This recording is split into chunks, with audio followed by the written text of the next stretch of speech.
Obsidian, what is up? How are you doing, Obsidian? How's your weekend? How have you been?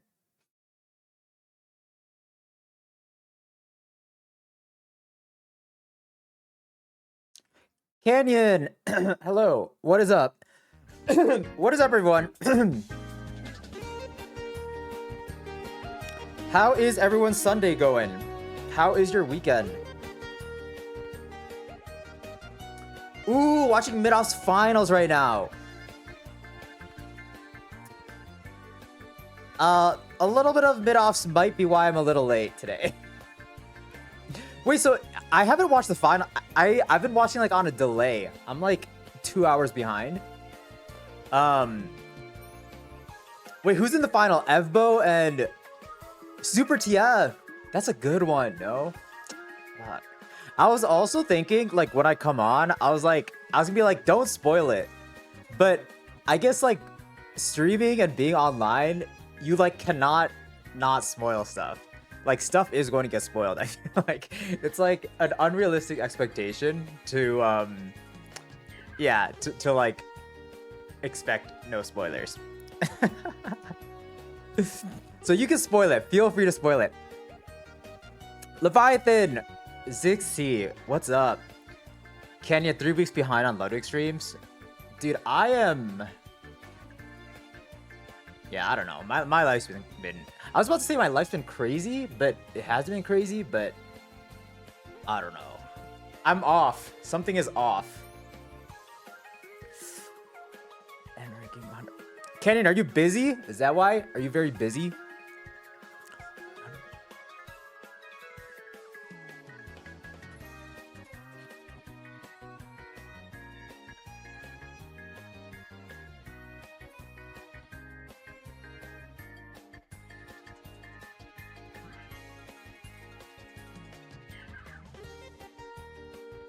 Um, Always busy, just not busy, work busy. Wait, just not, just like not normal busy? You're saying like work busy? Dude, technically being work busy is actually really good, right?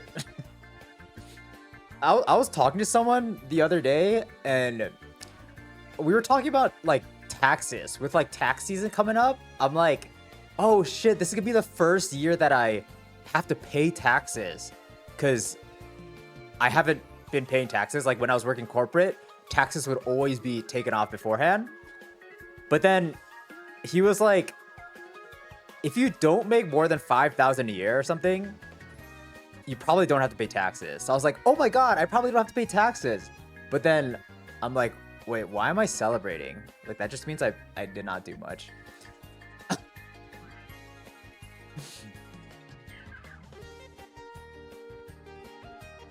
Kenny, you like doing taxes?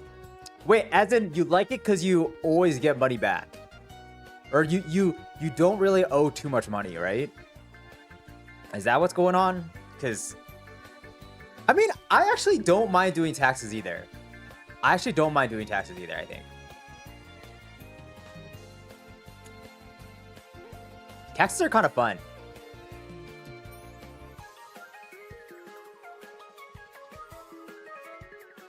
I don't know, Easy. What's up? Real Tall, hello. Mustache Rue is cursed? Dude, is this even a mustache?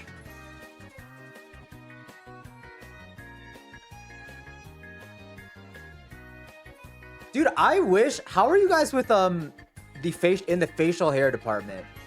Like, I wish I could grow like a beard, but I can't. I've tried in the past and it never works out. It never works out. I wish though.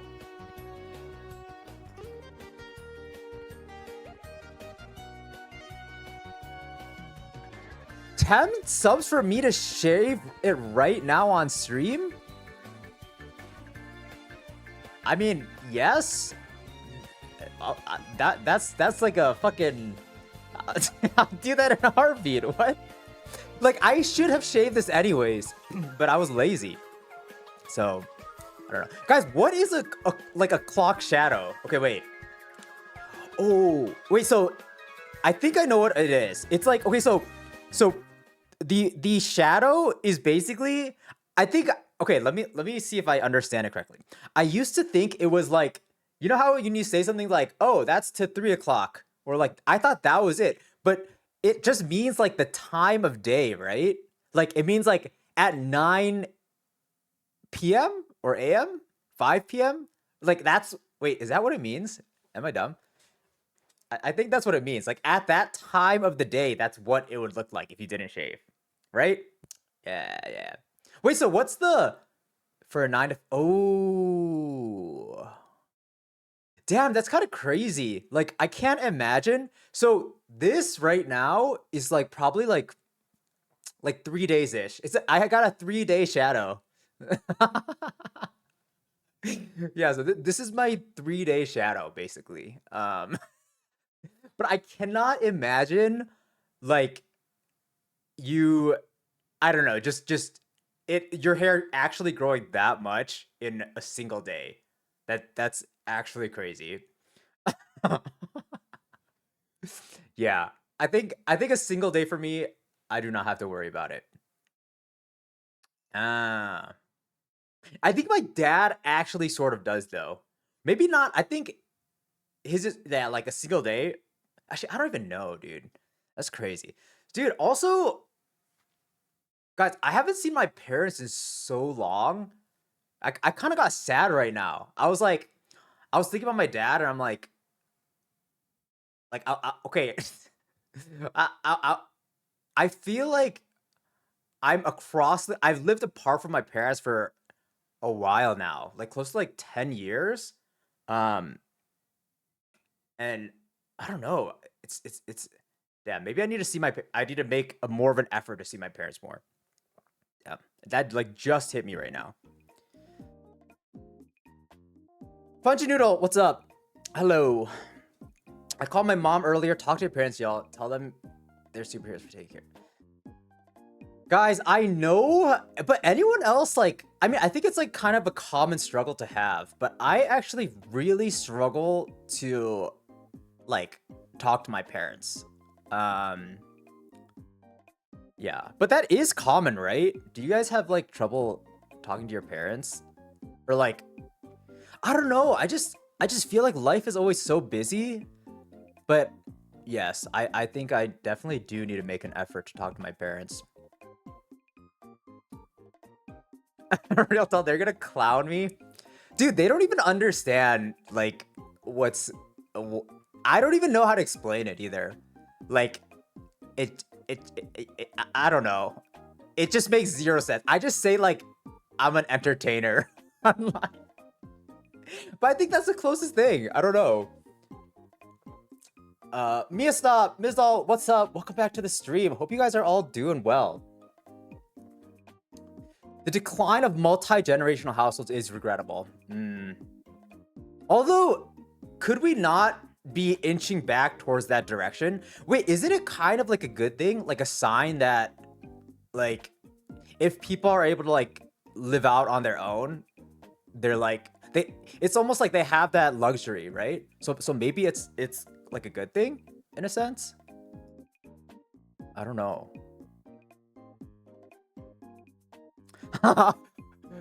Mia, you live with your parents and still struggle speaking to them authentically. Guys, I just remember, so one time during COVID, I got really stressed out from work. I don't know if how many of you guys were working during like when the pandemic first hit, but basically, I don't know. I think the thing that, and I think it's still kind of been affected, but I think like work-life balance got really weird because previously, right, you'd leave, you go to work, you'd come home, and then you just like forget about it, right? I don't think it'd be, I would bring my laptop home, but like it'd be very rare for me to actually like work on stuff at home. Elise, thank you so much for the follow. Welcome to the stream. But I think once the pandemic happened, I was basically working like all day and like even night. I think I was like working till like 10 p.m. sometimes and just being like less efficient. But then I got really burnt out, and then I basically I told my boss that I wanted to quit. Um, But then she was like, no, you can just take like a couple months off paid leave. And then I was like, okay, let me just relax. And then idiot me, I was like, I think my mom pressured it. She was like, you should just come home. It'll be very like relaxing. Dude, it was not relaxing. Like I went to my parents' house for like 2 months. And that was the first time I've been at my parents' house since pretty much like high school for like that long. And I was like, oh my God, this is like what the fuck did I just do? Like, I feel like I just wasted my entire leave. Like it was, and I didn't get like any rest. But I don't know. Like, I do feel you, like having your own place is nice. I feel like, especially once you have it, I feel like it's very hard to go back because you just have your own stuff. Leviathan, yes, months of paid leave. I think I had like 2.5 months of paid leave because I wanted to quit and I think they just wanted me to stay on. So I was like, I think I honestly could have asked for more. Fuck. But I don't know. Guys, never sell yourself short. Mia, can I ask how old your parents are? How old are my parents?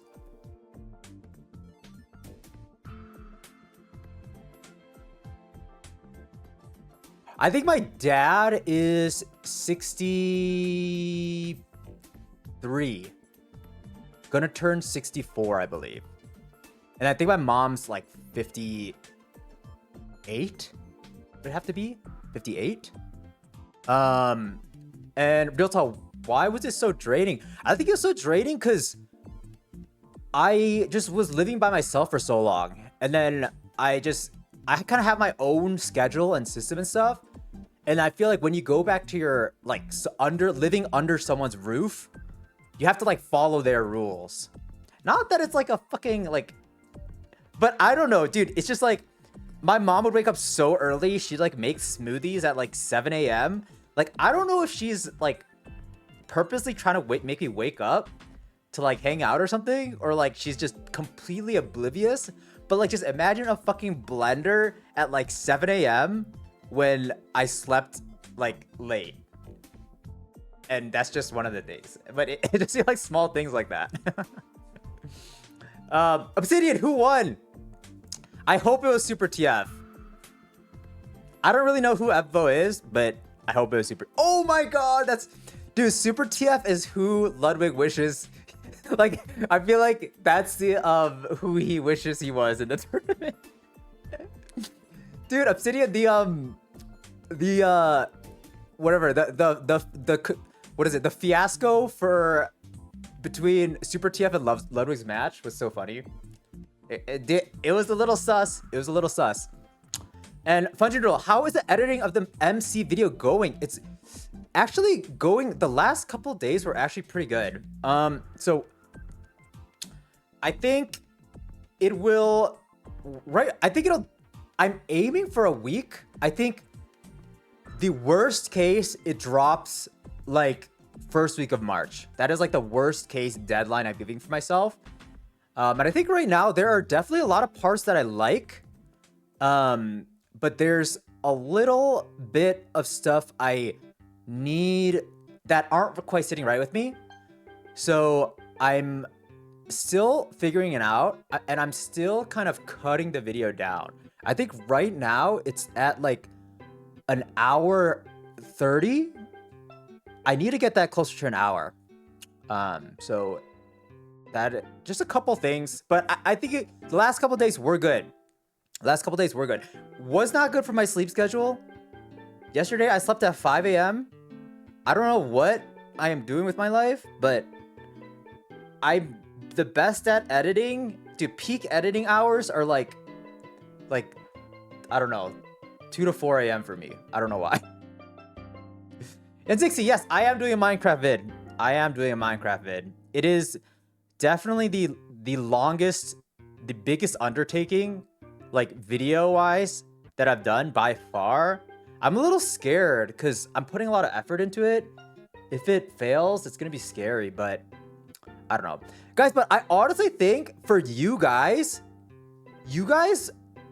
IMO, it's just my like assumption. I feel like you guys would like a supercut better. Cause I feel like for the actual like main channel Minecraft video, I just have to edit out so much stuff. And it's like, yeah, just keeping the story moving along. It's like, it's just, I don't know. I feel like I'm hoping to make a supercut after, and I think that'll probably be for the roomies. It'll be better content. IMO.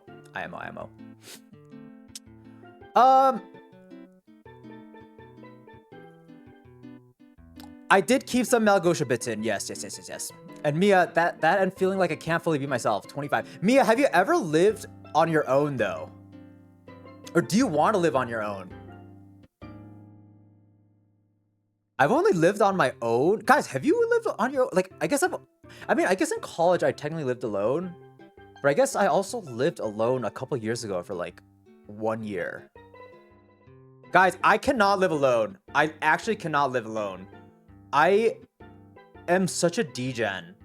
Like, I'm such a degen if I just live by myself. It's also, do you guys think like your environment is a reflection of your mind? Because all my life I've been so messy. Like, I just leave things all over the place, and I genuinely think that's what my mind is like too. Yeah, but I think that's so interesting. Because like some people are so like neat and organized and stuff, and I just feel like their brain must be like a file cabinet of like every little thing like separated. But mine is just like, it's all out there. I don't know. Does my girlfriend keep me in check from being a degen? Yes, I think just any person though. It's like, I mean, no, dude, she, I gotta do better. She does. Yes, she does. I think just like when I live by myself though, like, I don't know how to describe it other than like, I'm just not human. I will eat the same meal every single meal. Like, I think if I live by myself, I have no joy. I'm just such like a, I don't even know what to call it. Is it like utilitarian or something? Like, I'm just like, this will make me full. Eat this. This is the easiest thing to make. It tastes decent and whatever. I just think like such a fucking weirdo. I don't know. Like, I don't do anything by myself. Oh my gosh. Yeah, degen is basically like never throw out the trash. Although, guys, there are levels to degeneracy, right? I think I'm like, I guess maybe a bunch of people think the same way, but I would say I'm like the bottom level of competent degen. And someone like Asmongold or like XQC, that's like complete other levels of degen, right? Like when they show, I forget who it was, but like sometimes they just have like the takeout food, like the trash, like in their room. That is like crazy degen to me. I would say I'm like functional degen, right? But they might think they're functional degens as well. Like, that's what I'm assuming.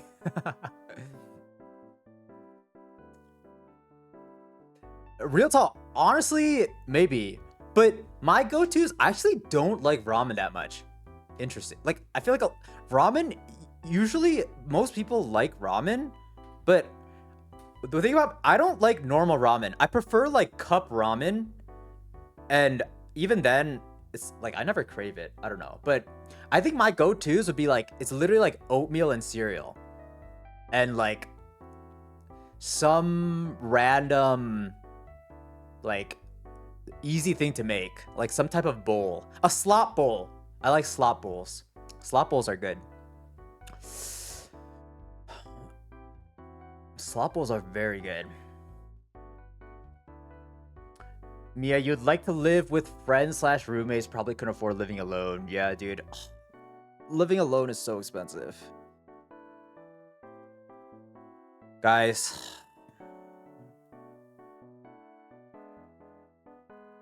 Housing is sad. What is this world we are living in? Why is it not like, why can't we just like own a space we can call ours? It's so depressing. It's so fucking depressing.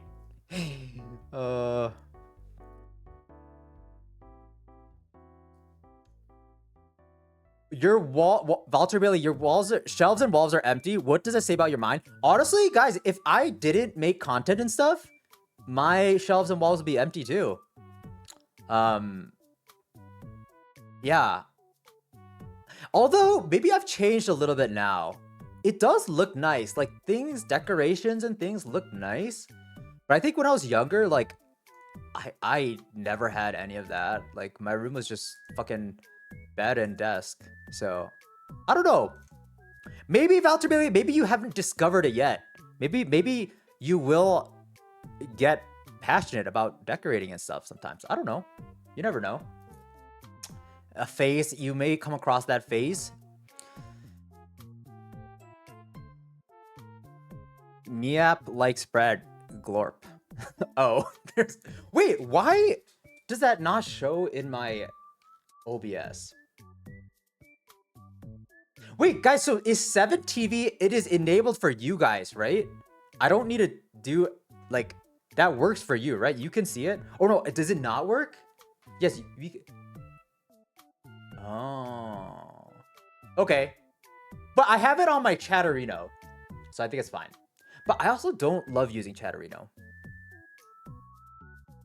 All right. Anyways, guys, it's great to be back. It is great to be back. All right, so what are we doing today? What are we doing today? Today we're doing something a little different. Definitely a little different. So basically, what I wanted to do today was expand our minds a little bit. Today's kind of gonna be, I would say it's gonna be like a mix of like educational, but also like just conversational. I don't know. Anyways, but today basically we are going to dive into philosophy. Philosophy is always something that my dad, when I was like younger, he'd be like, you should really like start thinking about stuff like philosophy and stuff. And I never really did. I took one philosophy class in college. I don't even know what it was about. I couldn't tell you what I learned in it. I don't remember anything. But I would say I'm very much of a philosophy like noob, I guess. You know, I know like the basic, I think like everyone knows like the basic like 5 things, right? Like allegory of the cave, ship of Theseus, nihilism. Okay, maybe it's just 3. But okay, all I'm trying to say is, okay, wait, do you guys know a lot more? I'm kind of being vulnerable with my lack of knowledge here. But yes, I don't really know much. I think about stuff a lot, but I've never like studied what other people think. Yeah. Who knows? Maybe we could come up with our own philosophical statement or concept. You guys seem to know what you're talking about. Wow. Okay, well, maybe you guys can explain some stuff. But basically, what we're going to do today, we're going to watch a video. It's not necessarily like a react type of video. It's more of a way to like guide the conversation. Basically, today I found this video. It basically is called Level 1 to 100 Philosophy Concepts to Fall Asleep to. Interesting title. It has like a shit ton of views. I don't think the content of this, I mean, I think it's like almost like an AI slop. I don't know. But I think it'll at least give us an outline to like look at these different I guess, like topics or concepts. And basically, I think the goal for today is just to decide what is bullshit and what is not bullshit. Like, I feel like there are certain things. I mean, I just want to like tier list them essentially. Like who is just talking out of their ass? Because technically anyone could say anything, right? I'm sure there's some stuff in here that is like, no, what the heck are you talking about? But I think it'd be interesting to see what we agree with and what we call BS on. And along the way, just learn a lot about just these different things and kind of like, yeah, level up our brain almost. I don't know. And just like start a little conversation. I think it's interesting. I have personally like never done something like this before, but I think it might be a little cool. It might be a little cool. Mia, we're on the same boat. We're in the same boat. Wait, maybe I didn't take philosophy. Maybe I took. No, I think I did take philosophy, but it was a class more based on like logic. I don't know. Anyways, that is the goal for today. We are not going to get through 100 ideas, but I think we're going to at least make a dent in this. And depending on how this goes, we may come back to this and just learn more. But I think this is very interesting. Mia, so the tier levels, they're undecided right now. I don't actually know. I think I have to build these out as I'm going through them, because I don't even know what to expect, like in terms of these like philosophical concepts. So I think we're gonna hold off on like kind of like giving these a definition until we like place a couple of them. But basically for now, right, it's just like S tier would be like, this is my life motto, basically. And then F tier is like, what did this guy smoke? That's basically the kind of mix. And obviously, right, everyone's everyone's lived life is different. So, you know, someone's F tier will be my S tier and the other way around. But this is just me from my life, you know? That's all we kind of have, right? All right, so the first one that we go into. Ooh, Obsidian, you could turn it to tier list in maybe 10 minutes. Interesting. Also, guys, if you guys know of a better like compilation of things, let me know. But this is just what I found now. Again, it is a little AI sloppy, but I would have done the same thing just talking to ChatGPT, I think. The allegory of the cave. Okay, so let me explain. Actually, it might be interesting. So let me try to explain this one. This will kind of also show you my understanding. So this is the one that one of the ones I'm decently familiar with. I think basically the allegory of the cave is a discussion about what we view as truths of the world, right? Basically, there are two groups of people in a cave. One group sees, actually no, is it two groups? I don't know. Basically, there's like these people live in a cave. There's a shadow, and the people see the shadow. There's like a fireplace and a shadow, and they're just looking at the shadow, and they can never look at the fire. So they just go live through life looking at the shadow. So that is their entire truth that they know. That it is the only truth that they know. So then one person, whatever, gets the ability to like look around, turn their head back, and they see the fire, and then that basically like that new knowledge transforms their view of the world. So it's basically like, I think, guys, I might be butchering it, but this is just how I understand it. Basically, I think it's just like a statement on you use your knowledge to develop your understanding of the world. And unless you internalize that, whatever someone else tells you, like, it's not going to really make sense. And the way that I see this is even the way we look at science, right? It's like we have these fundamental truths that we like understand. Like the world is flat. Or wait, sorry. The world is round. The world is round. The world is round. Sorry about that. But like these things, if someone were to discover new knowledge that the world is flat, like that would fundamentally change our understanding of the world. Anyways, that is how I understand it. Um, Ooh, Plato used it as a metaphor for what people are like before and after discovering philosophy. That's interesting. So right now, I am just the caveman.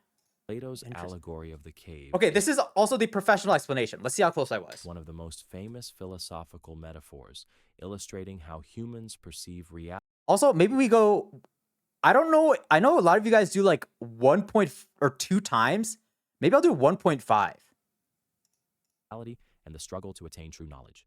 Imagine a dark cave where prisoners have been chained since birth, unable to move their Sorry, I will also increase the volume. It's a little low. heads. Behind them is a fire, and between the fire and the prisoners, objects are carried, casting shadows on the cave wall. The prisoners, never having seen anything else, mistake Subtitles as well. Guys, we're a team. these shadows for reality.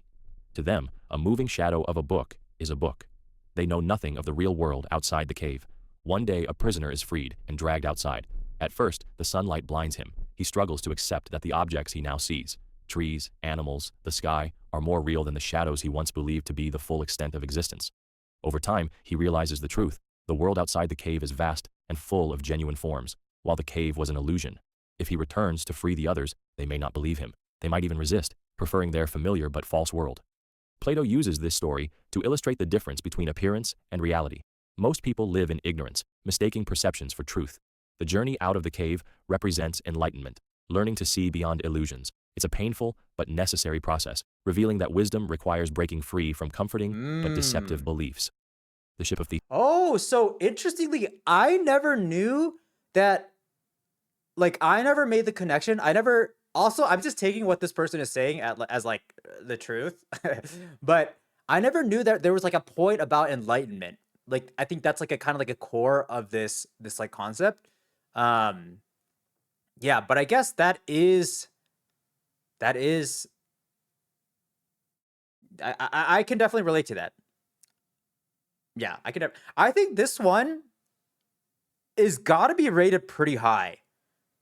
Um, I think it really makes a lot of sense to me, the allegory of the cave, and I think it is very real when you like kind of like think about it.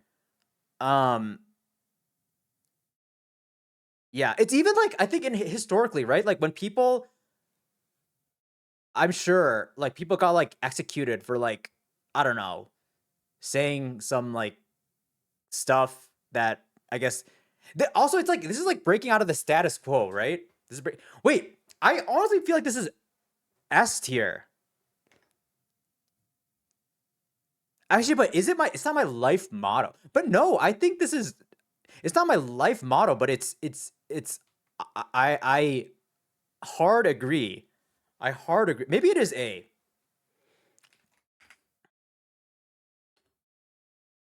Allegory of the cave. I think this is actually pretty legit. A tier. What is A tier? So A tier would be like, um,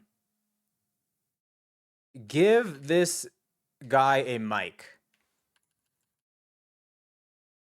right? This person, whoever they are, they need to they need to yeah, they just need to talk more. Like give them a platform. This is big. Allegory of the cave is big. You should also write down who taught the idea. It's interesting. Ooh, that's Spuzz. That's such a good idea. Cause then it's like you don't have the inherent bias of like who the person is. And then I can figure out which school of thought I'm most closely aligned with. Oh my god, this is like you know how there's like the personality type stuff? Um, it's like this is my philosophy type. Yes, MBTI. So this is Plato. Do I also give a year? Um, that year could be interesting. I don't know how to find the year though, because some of these are like just. I don't know if I think year might be too much. I think year might be too much. I think I'm just gonna put the philosopher. Um. Also, guys, I don't. Yeah, this person, Plato. Okay, obviously, like I don't know who did this. So this is how newbie I am. So obviously, okay, Plato, I believe Plato, at least from this concept, I do believe Plato should have been given a platform, at least back. But then what if back in the day they thought this guy was like, what did this guy smoke? Honestly, isn't that probably what happened? Like in Plato, like while he was alive, they probably were like, what is this guy smoking? No? Or was he famous? Or like was he like respected? Or was it like a after he died he got guys, I don't know. Fuck, am I okay, I don't know what Mia, what is the likelihood this video includes female philosophers? I don't know what the likelihood is, but if there's someone on your mind or like some sort of concept you want me to look at, I can definitely take a look. Oh, so what I'm saying is right. Did he get himself executed for like spouting like allegory of the cave and they didn't agree? I don't know. All right. So that is the first one. Allegory of the cave, Plato. We love to see it. Okay, this is also one I am familiar with. So this again, I'm gonna try to explain these as like to the best of my ability. Like I think it's also interesting to see like my understanding of it, as opposed to like what it actually is. All right, so ship of Theseus slash Theseus. I've always said Theseus. I don't know what it actually is. Basically, I think this thing is the message it is trying to say is okay. So there's a boat and they leave during a war. They go across like a fucking oceans and seas and stuff, and it's like a long expedition. It's like a years long expedition. During their expedition, they get into battles. The ship gets broken down. They're in a storm. The masts like rip, and they end up replacing every single part of the boat. And then they finally come back. And I think the question that is begged is this the same ship as when it came back with all different pieces as it was when it left, when it like departed? Um, and the way that I view this in my life is like, I feel like in my life, right, we are all like given one human body, and we like change over time. Like our identity changes. Even me, like me now to me like 2 years ago is a completely different person. Guys, I slept at 5 a.m. yesterday. And a year ago, 2 years ago, when I was still running, training, I was running like 20 miles at 5 a.m. And like that is just completely different person. And compared to like when I was in like high school and like college, it's just like inconceivably different. But it's like I am still me. No? But okay, anyways, what am I trying to say though? I think what I'm trying to say is I really relate to this. I don't know what the actual message this says is, but this like resonates with me to like the highest level. Um yeah. Wait, what's the 6-7 gesticulation? Isn't this wait, did I do that? I don't know. Um wait, was I doing that? I didn't even know. Wait, intrusive thoughts. I will let the AI explain it. I think but basically it's just because okay, I don't want to explain it 3 times for the people that were here. This will do a better job of explaining it, and then we can do a little recap, I think. Theseus. The ship of Theseus is a thought experiment that challenges our understanding of identity and change over time. Theseus, a legendary Greek hero, owned a grand wooden ship. Over many years, Hold on. Why is my screen cut off? That's not good. Sorry about that. the ship's planks began to rot, so one by one, they were replaced with new planks. Eventually, every single part of the ship had been replaced. The question arises, is it still the same ship? Now, imagine all the original planks were carefully stored and later used to reconstruct an identical ship. This leads to another question. Which one is the real ship of Theseus? The one that had its parts replaced gradually, or the one rebuilt with the original materials? This dilemma explores the nature of identity. If something slowly changes over time but retains continuity, is it still the same? This applies beyond ships to people, objects, and even personal identity. Our bodies replace cells constantly, yet we consider ourselves the same person over decades. But if identity is tied to physical continuity, does a reconstructed version of something count as the original? The ship of Theseus highlights the fluidity of identity. Philosophers debate whether things remain the same when altered, or if identity is tied to the sum of its parts at a single moment. In modern times, this thought experiment applies to AI, cloning, and even personal transformation. How much can we change before we're no longer the same? Oh, guys, this kind of makes me like. So this only started happening to me recently, but like I feel like these days, like the unknown scares me. Like I don't want to say I get like a panic attack, but like when I start thinking about like I don't know, just like am I the same person? Am I like different? Like and thinking about like an AI like what if I got cloned? Who would be the real me? It's like that stuff kind of makes me like hyperventilate. Ugh. It's weird. But anyways, yeah, so the ship of Theseus, I guess it's not really like trying to say anything, right? But I guess for me, I like your identity. I guess like I feel like I'm still me. Like every part of me is me. God, I don't even know what I'm trying to say. All I'm saying is it makes me I really like this. I really really um like I guess Ship of Theseus cannot be like a life motto, but I think for me like I would get a like tattoo of this. I think I've like thought in the past because that's what it is. I think when I first started getting into running, like my life completed a 180, and I think I had a lot of like internal like a crisis about like wait what who am I? Like I'm living a completely different life than I was like a year ago, and I think I had like a bit of an identity crisis. So I think I like kind of thought about these things a lot. So I think this is S tier for me.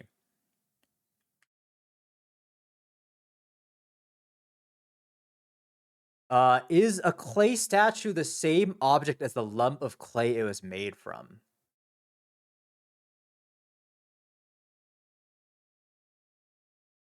I think yes. No?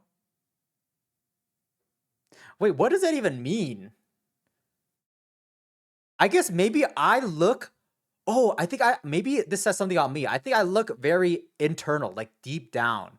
Like I feel like if your heart, not like literally, but your heart, like metaphorically, is like that's who you are. And no matter what it like manifests itself in, I think the heart, like your soul is like who you are. Maybe that's like what I view identity as. I think you who has experienced every second of your life is a real you, not a clone where your memories are implanted, not completely the same. Yeah, I mean, I guess that's kind of what I'm. Yeah, like your soul. I feel like the clone would not have my soul, but maybe it would have my soul if it has all the memories and like all the experiences. Wouldn't it be exactly the same? I don't know. Yeah, I feel like philosophy a lot of times is hard for me because I feel like I'm always like looking for a clear cut answer. I feel like I get uncomfortable when there's no like answer. And I feel like for a lot of these things, there's just no answer. It's just like a conversation, right? So I think in itself kind of makes me uncomfortable. Um, but Spuzz, we're trying new things. This is something I've like always kind of wanted to get into. Um, so I don't know. I think yeah, we'll see. Berber Patabim, welcome back to the stream. All right. So I'm putting this S tier, and we move on. So these are right. These are still things I'm very comfortable with. And obviously we have our Obsidian. That maybe a little less. can we stick it to like keep it to like 5 or something? Because I feel like sometimes when tier lists get too many layers, or maybe even 6 or 5, it gets a little, it reduces the value of each tier. IMO, but it's up to you. I can't complain. Anything you do, I'm a happy recipient. Okay. Shiny Baboon. I think a lot of questions like these in metaphysics are caused by semantic confusion and boil down to what David Chalmers calls merely verbal disputes. What did I just read? What does that sentence mean? Okay, I know what it means. Okay, semantic confusion. Guys, language is hard, yes. We'll keep that in mind. Yeah, semantics. All right. Next up, we are familiar with this. We did this for our Hot Ones AMA. I basically think this is saying, I actually think this is, what was this guy smoking? Okay, sorry. I jumped the gun. But I think the trolley problem is basically like, oh, if there are 5 people on one track and 1 person on the other track, and the trolley is coming towards the 5 people, would you switch the lever so that it hits the 1 person instead? And like, I think the whole thing is questioning, like, if I push the lever, I'm personally responsible for killing 1 person. But like, I think that's bullshit, dude. Like, if you don't pull the lever, you're personally responsible for killing 5 people. Okay, that's just my thought.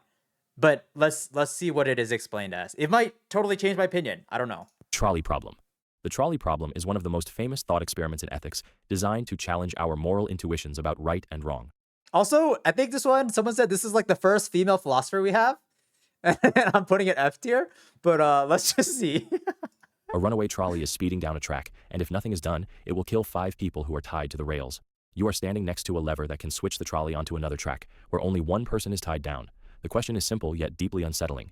Do you pull the lever and actively cause 1 person's death to save 5, or do you do nothing and let the trolley continue on its path? On the surface, many argue that pulling the lever is the morally right choice. Sacrificing 1 to save 5 follows a utilitarian approach, which prioritizes the greatest good for the greatest number. But others argue that pulling the lever makes you directly responsible for the death of the 1 person, whereas doing nothing means you did not cause harm, you merely allowed it to happen. This aligns more with deontological ethics, which emphasizes the inherent morality of actions rather than their consequences. The problem becomes even more complex with variations. Suppose instead of a lever, you could stop the trolley by pushing a large person off a bridge onto the tracks, physically using them as a human barrier. I'm fine with that. Many people instinctively reject this, even though the math is the same, 1 life for 5. This suggests that our moral judgments are not purely logical, but shaped by deep-seated emotional and ethical principles. The trolley problem remains a vital ethical dilemma, especially in modern debates about self-driving cars, military decisions, and medical ethics. So I think what I'm realizing now is this might be kind of hard. Because just because someone comes up with the trolley problem, like, it doesn't mean that that person like agrees with that, right? It's more like posing a question.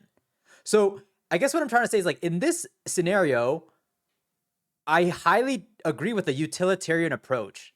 Like, I don't want to put emotion behind it. I just want to kill the least amount of people as possible. If I'm forced to kill someone, I would rather be forced to kill 1 person, no matter how gruesome, than 5 people, right? But that doesn't mean that this person or like the concept is leaning towards one direction, right? So where the fuck would I put this? You guys see what I'm saying? Like, I put in an F tier because I thought that was the stance, is like, oh, you should, maybe I do put an F tier though, because maybe it's like, why is this even a question, right? I don't think it should even be a question how many people you pull or kill. So I actually think it's F tier. Utilitarian. So I think, yes, my viewpoint on the trolley problem is that it doesn't matter how it gets done, you just kill fewer people. Like, oh god, but actually, if you actually envision it, like, it's kind of like, I don't know if I could do it, but I think for me, it's like detaching the emotions. Like, if I have to shoot someone, Fuck. Wait, actually, this gets kind of wild. Because I was about to say, if I have to shoot someone to save like 100 people, but then what if some martyrs just think like that? Is that right? Fuck. This is kind of hairy now. It's kind of hairy. I don't know. Guys, am I gonna have some like fucking hot takes or something in here? Is the person you have to shoot innocent? I don't know. I think that might be. Ooh, Obsidian with the tier maker. Let's see this. Oh my god, we have it. Huge Obsidian. Thank you so much. We have a hero. We have a hero.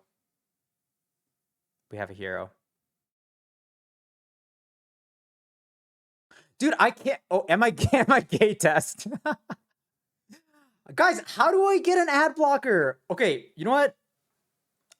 I get an ad block. Wait, okay, guys, what is the best ad blocker? I think someone said something the other day. Wait, is this like illegal for me to like do it right now? Dude, it's being targeted. You block Origin. Light?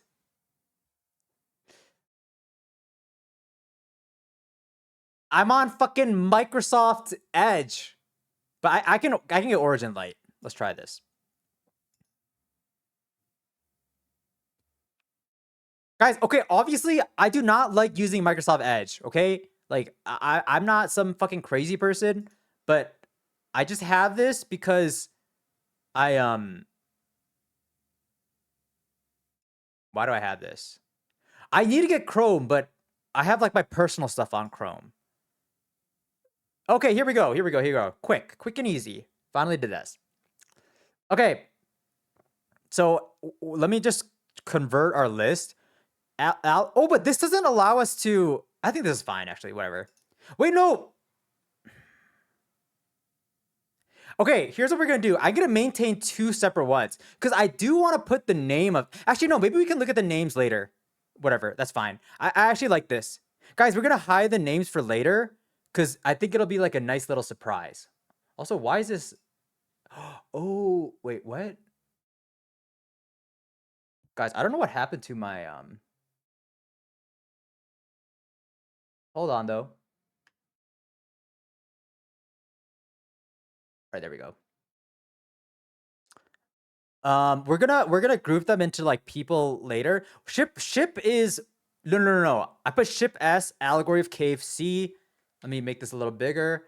And then trolley problem. I currently had it in D, but or let me put F. I like F, but I think this is because I think it is F because I don't even think it should be a question. Actually, fuck. It is a question though. Guys, maybe you could put if you're interested, you could put yours in and then maybe we could like compare them. I feel like this is actually interesting. This should be like why do we do personality tests? Shouldn't this be like a better determinant than like a personality test? Or I guess this is like not a personality, but like a morals test. Kind of interesting, no? Obsidian, nothing's missing. I was originally thinking we like there's no way here to like let me like attach the name of the philosopher, but or like the who it's attributed to, but I think that's actually might be fine. I think it's hidden now, and then in post we can kind of like evaluate what school of thought we align with more. I think that might be more interesting to look at it at the end. So I don't wait. Okay, sorry, I missed it. Oh, Sam, thank you so much for the 6 months. Sam, I think are you the most subbed right now? 6 months, dude. I need to make a new I might need to make a new sub badge. I think my 6 to 1 year are pretty bad. Oh my god, I've already been streaming for 6 months. That's kind of crazy. What the fuck? Anyways, there are multiple versions of utilitarianism. Oh my god, Zeke, thank you so much for the prime. Utilitarianism and some versions would argue against. Wait, Shiny Baboon, what version would argue against killing 1 to save 5? Can we give an example? I mean, okay, I guess assuming that all six of them are equally good human beings, which I guess is like a fucking crazy statement. Like, how do you value that? But I guess I'm trying to like keep everything. What's it? What's the phrase again? Catus paribus. All things equal. Catus paribus. Caterus paribus. Oh, I botched that. It's been a while. I think all things being equal, wouldn't it always be good to kill the one instead of the five?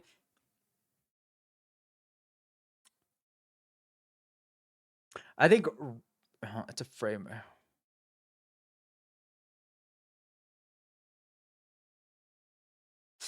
Zeke, where am I getting the philosophy concepts? There is a YouTube video called Level 1 to 100 Philosophy Concepts to Fall Asleep to that we're just using as like our list.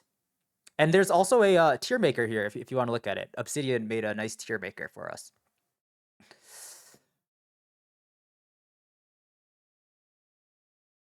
Oh, I guess utilitarianism does mean that would benefit the most people. I mean, yeah. So, I mean, yeah, I guess in my mind, the utility we're trying to maximize is human life, right? So, if we're thinking purely from that aspect, yeah. I don't know. Maybe it's controversial, but I just personally think, yeah, guys, I'm not gonna be swayed. I mean, I can be swayed. I'm open to it, but I also am kind of firm in my opinion that if I like it, I almost think being emotional is like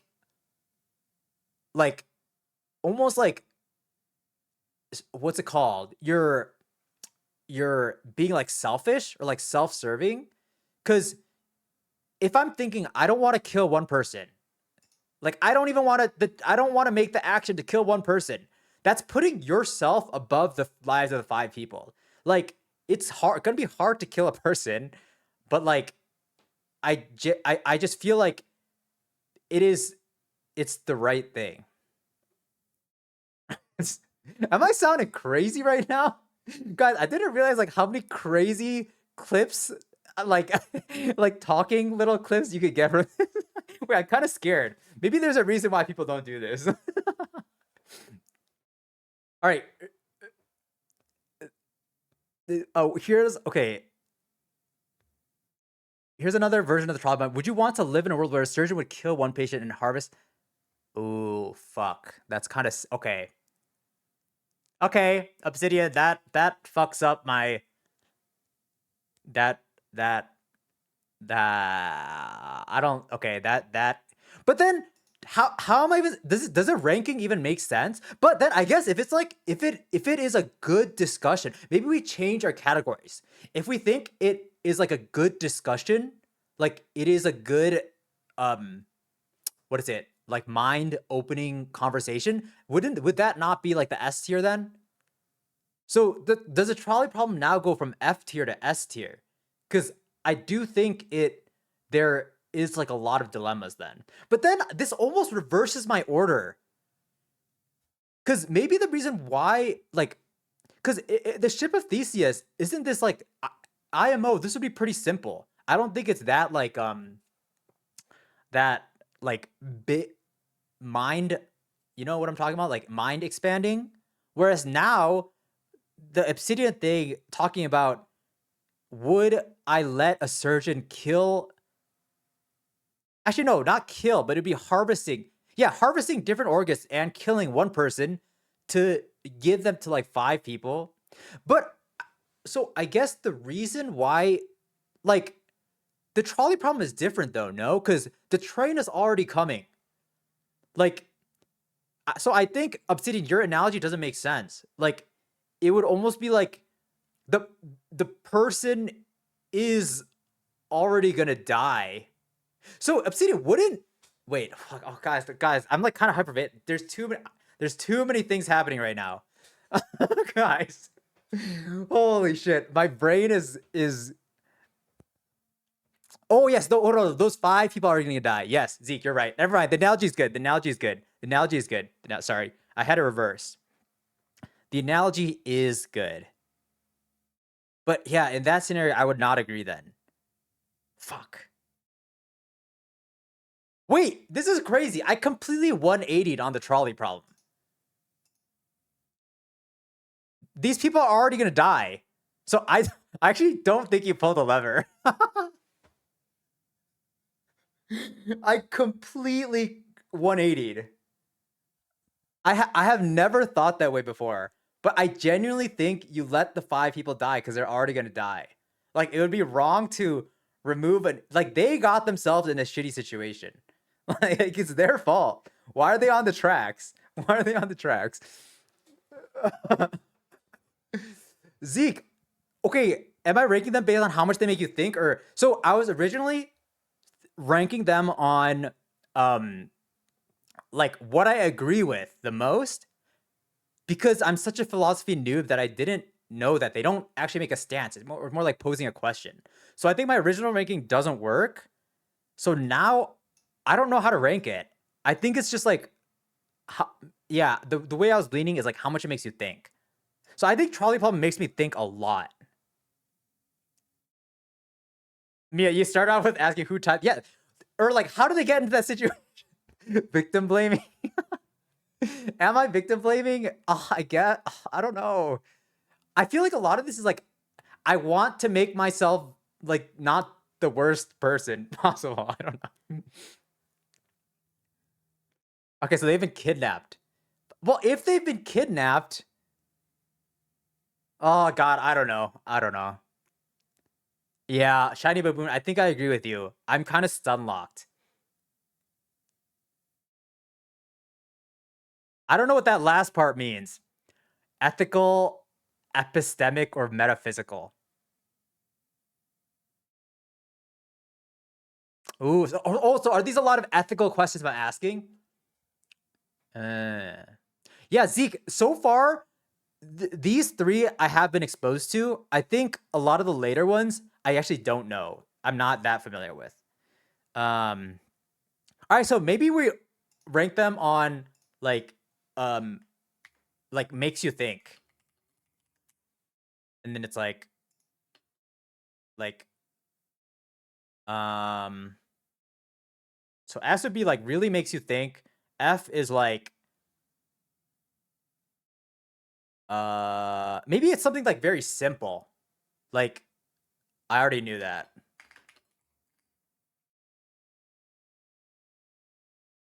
Oh, I don't know why I was in all caps.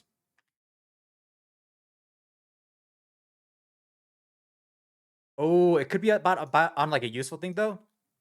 I don't know. Okay, we might change it again, dude. I don't know. This is already like breaking my brain right now. So allegory of the cave, I think this is pretty high. This does make you think. Ship, but dude, all of these are good. No, Ship of Theseus. I think actually Ship of Theseus is lower then, because identity IMO is a little more straightforward than I think like truths, and maybe it's just less ethical. Maybe I'm concerned about ethics. I don't know. I don't think we can spend too much time on this. I think yes, I think that's I think that's what's gonna happen. I think I think I'm like very ethically inclined right now. Okay, we can keep changing this, but I want to move on to the next one because these are big thoughts right now. Also, we had a bit of a hype train. Let's go. Yes, we have spent a while on this, but it's okay. I don't want to like obviously 50 minutes is a lot, but I do want to. Some of these are big ideas. Okay. Especially in modern debates about self-driving cars, determinism, and free will. Okay, determinism and free will. I don't really know what this means, but I'm guessing it's just gonna say like your life is predetermined, or you have the ability to like change anything in your life. No? Is one of the oldest and most profound in philosophy, striking at the core of human existence. Determinism is the idea that every event, including human actions, is dictated by prior causes.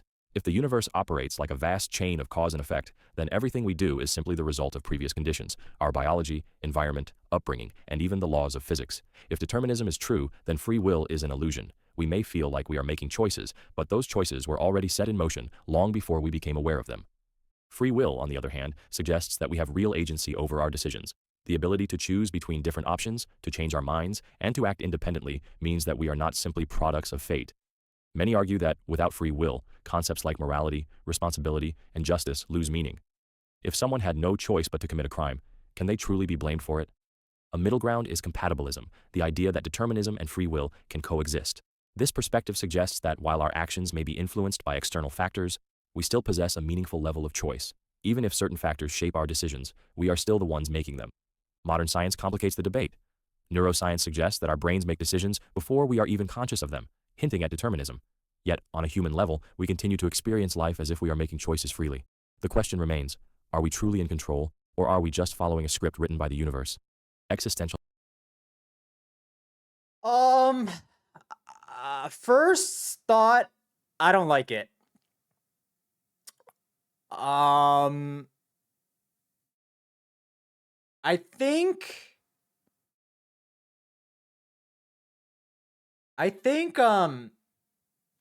what am I trying to say? I don't agree. I think we always have free will. No, I could fucking like, what could I do right now? I could do something crazy. I could swallow this. I don't know. I could swallow my AirPod case. I could literally swallow that. No, I had no thought of previously doing that. Didn't that like just instantly dispute this? Like, well, no, I could instantly choose not to do it now. But maybe I was always determined to not do it. No, but then what about something that I actually could eat? Like, guys, someone in chat could just instantly give 1,000 gifted. No. But I actually disagree with this, right? Like, I think determinism is, yeah, I don't know. I feel like I've just always lived life like thinking you can do anything you kind of want. Okay, well, maybe not anything. Obviously, you like I don't think you can just like fucking fly, but like I do think you have at any moment you can alter your life. You can kind of do something, you know? From a biological standpoint, the only evolution works is if you don't have a choice, but you believe you have a choice, because otherwise you'd have no motivation to move around and do stuff. Interesting.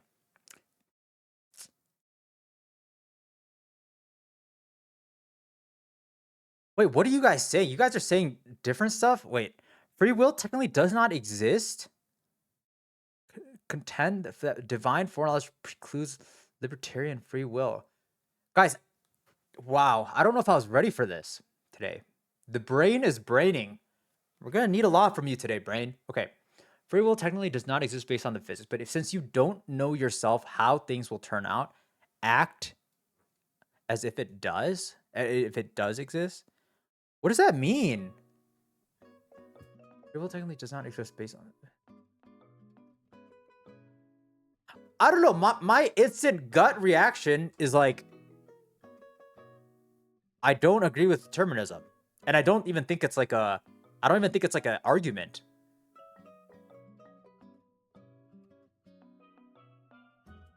Like, doesn't determinism just mean you, like,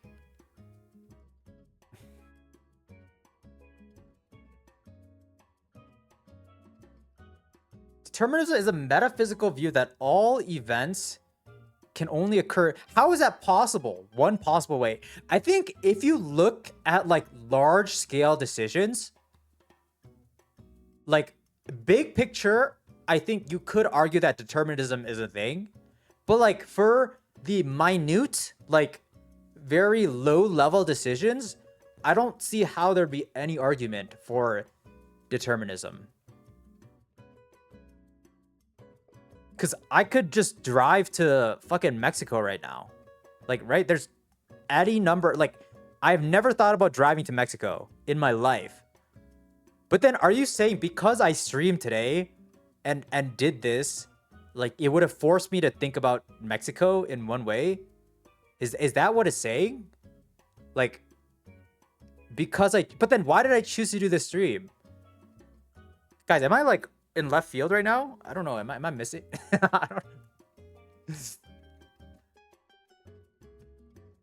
Yeah, Spuzz, I agree, but like, you could jump out the window right now, but you won't. yes, but then that's only one decision, right? So it stopped me from that decision, but there's like a million other decisions that I could make. I could just like, but then I guess what I'm saying is like, what would have led me to that decision?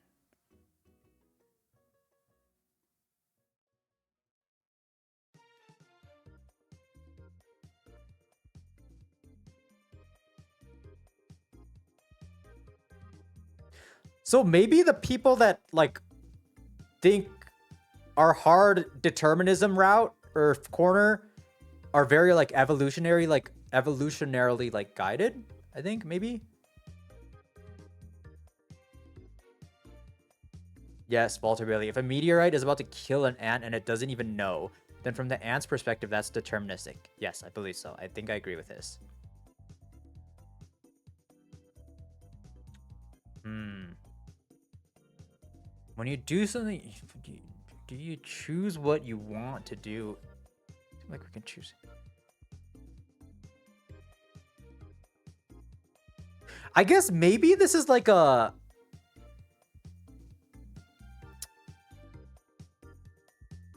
Maybe I'm like a. I don't know what the right word is. Like optimist or like. Yeah. I think at its core, isn't this just like an argument of like whether you control life or life controls you? Right?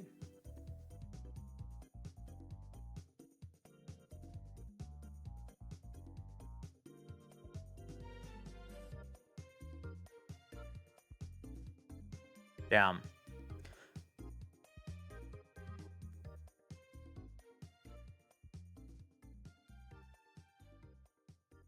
I see Blackbird. That way of thinking actually kind of made sense to me. Like my brain is already my brain.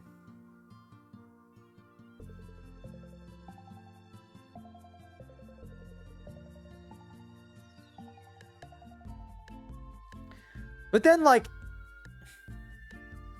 fuck, I don't know. I don't know. I don't know.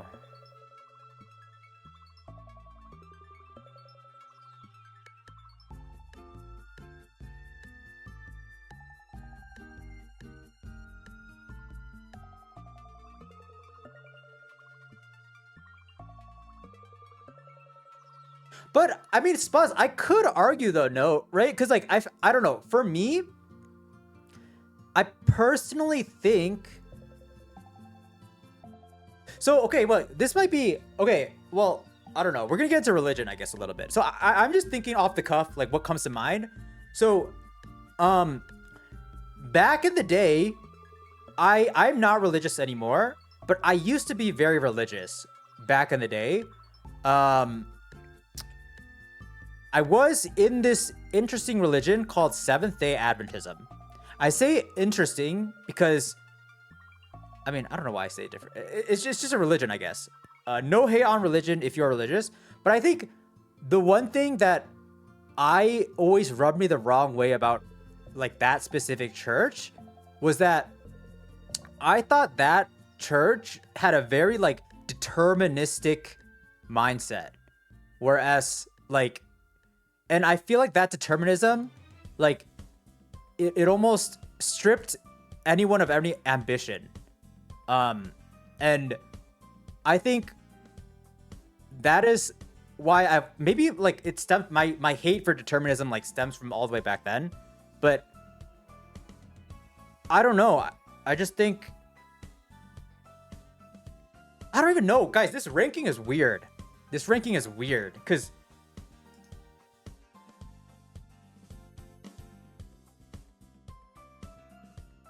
like, is it even better if we just I don't even know. Like give our stance? That might actually be better. Seventh Day Adventism. Any with Seventh Day Adventists here? Seventh Day Adventism basically, again, this is I've been away from the church a long time, but I think basically, yes, you think there's gonna be like a second coming of Christ, and then I think when Jesus slash God like comes back to the earth, like half the people are gonna go to hell, and like okay, maybe like 90% of the people are gonna go to hell, and like 10% are not. I don't know. Yeah, I think ranking them is a little difficult because these are already like complicated ideas. I think we might actually revert. I think I just give my stance, or like my final thought. Um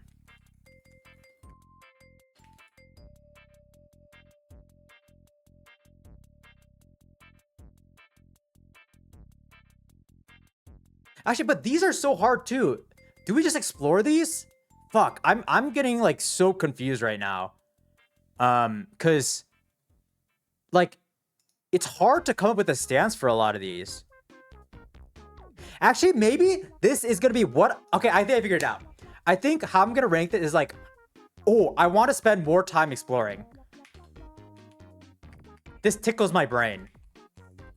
Yes, I think that is it. And this will also help in future like things where I can like figure what I want to spend time on. And then like F is just like boring. Okay. So I think Allegory of the Cave then in this framework is actually a lot lower. It is more on the boring side. Ship of Theseus maybe is a little above. I think Trolley Problem is very interesting. Determinism versus free will, I honestly don't think this is that exciting to me either. Because it, or maybe I just don't understand. But it seems more boring to me. Like, I honestly think Allegory of the Cave is like, it's like solved. It's a solved concept. We're putting it F. Is this not solved? Okay. Let me just wrap up this last one. Determinism. Okay, is this over the ship? I think so. Yeah, fuck it. We're putting I'm doing it. I gotta be bold. Determinism versus free will is a C tier. Okay. Okay.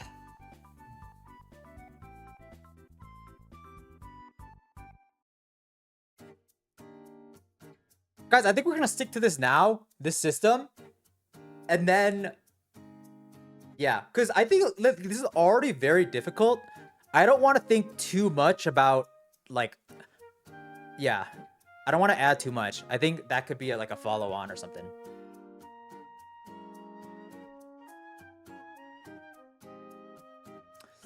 All right. Okay, next up. Remains, are we truly in control, or are we just following a script of anxiety? Existential angst. Existential angst is the deep, unsettling feeling of anxiety or dread that arises from confronting the reality of human existence.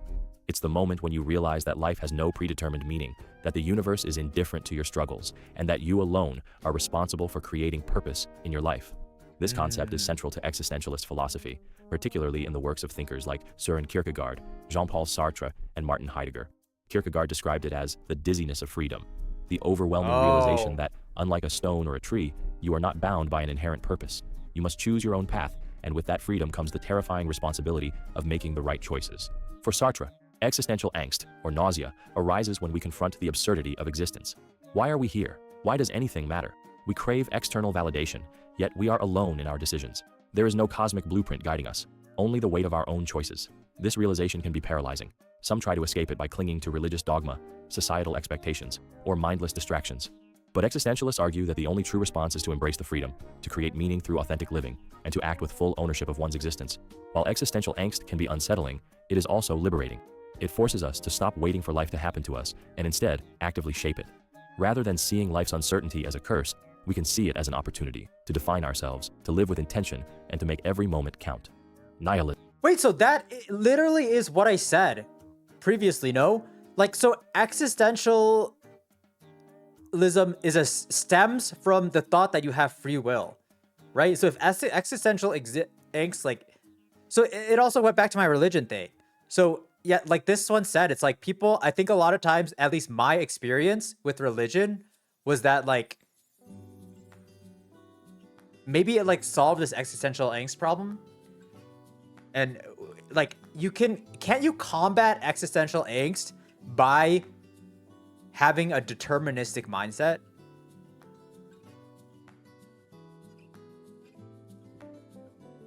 Because if you can't control anything, what do you have to be anxious about?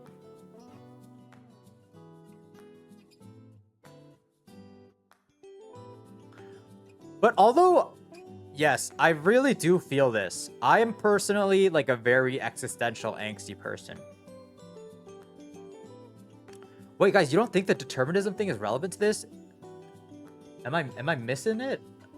I think maybe I don't understand determinism that well then. Cause in my mind, these seem entirely the same. Or like in the same kind of like category.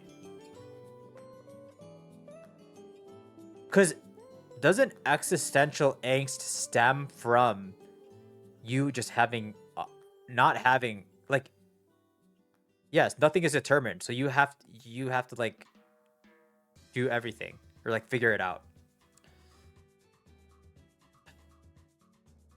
Guys, I'm probably one of the most existentially angsty people, although probably most people are. No,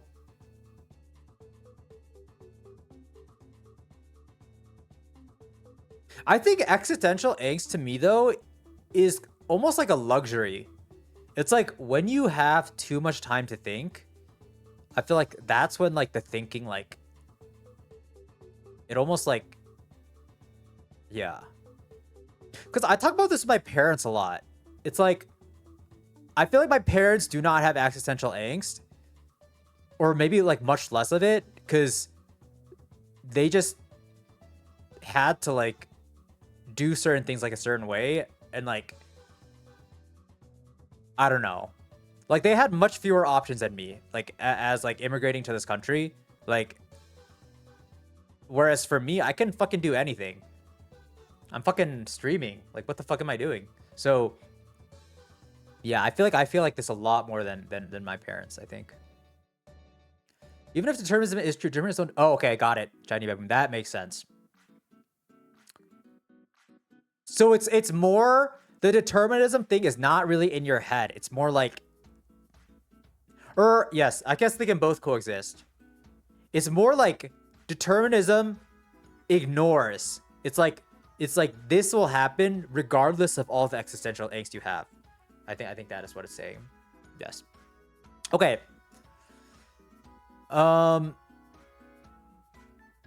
Yes, suppose that makes sense. I mean, existential angst, this is a weird one because it's not like I do have a lot of existential angst, but like I don't think there's that like that much to like argue upon here. Isn't it more just like exploration, like what, like how do we combat existential angst, or like, but I don't think there's like a many like viewpoints on this. It's like, guys, this is hard. I do not know like what is happening. My brain is broken. So this does not actually tickle my brain that much. Mia, you find the lack of clear purpose freeing. That's very interesting. I'm almost like the complete opposite. I feel like I need I need like a goal or like something to like walk towards, or else I just don't know what to do. I just like, I think that kind of like makes me feel like uncomfortable. I don't know.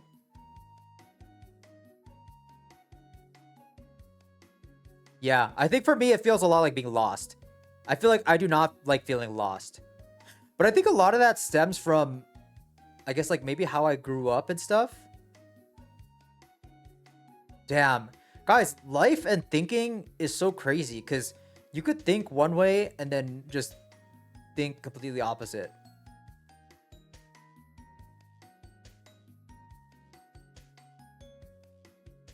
Like another day.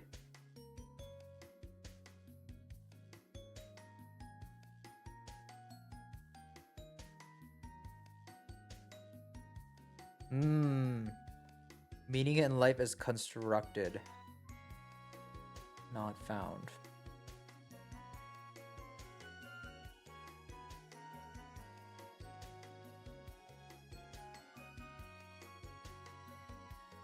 Guys, can we do a census check?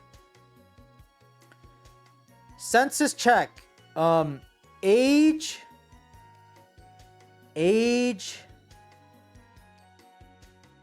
Age, and what you're up to. I'll go first.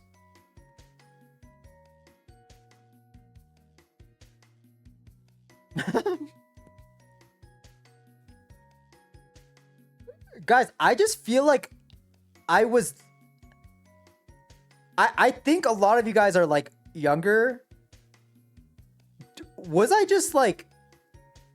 Oh, no worries. Yeah, I'll only if you feel comfortable. Like if you're in a school, I'm just curious.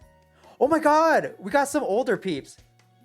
Okay, maybe that makes sense then, because I thought there were some like really young people in here.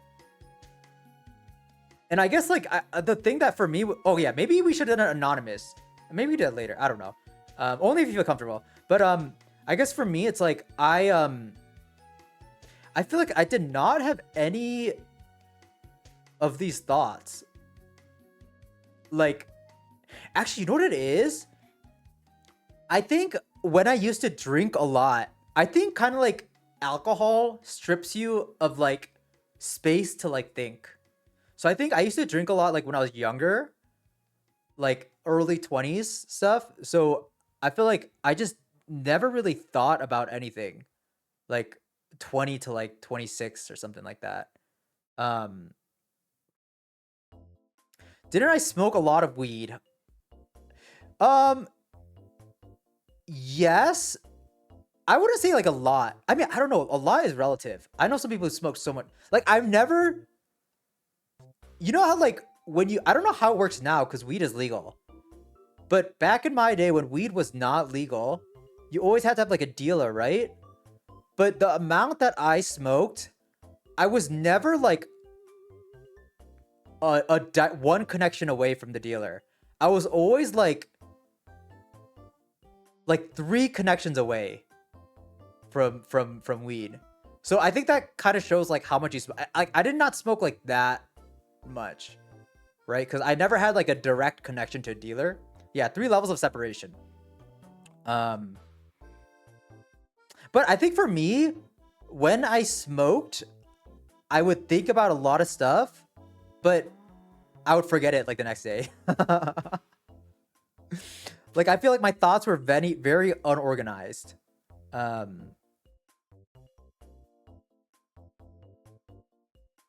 Yeah.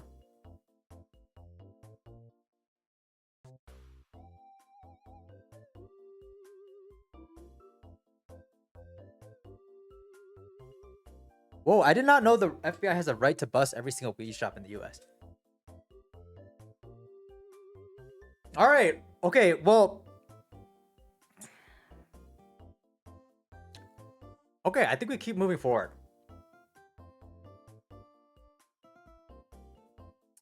Ooh, what did I love to... I used to love watching... Shit, what did I don't know, just like... I think like cartoons.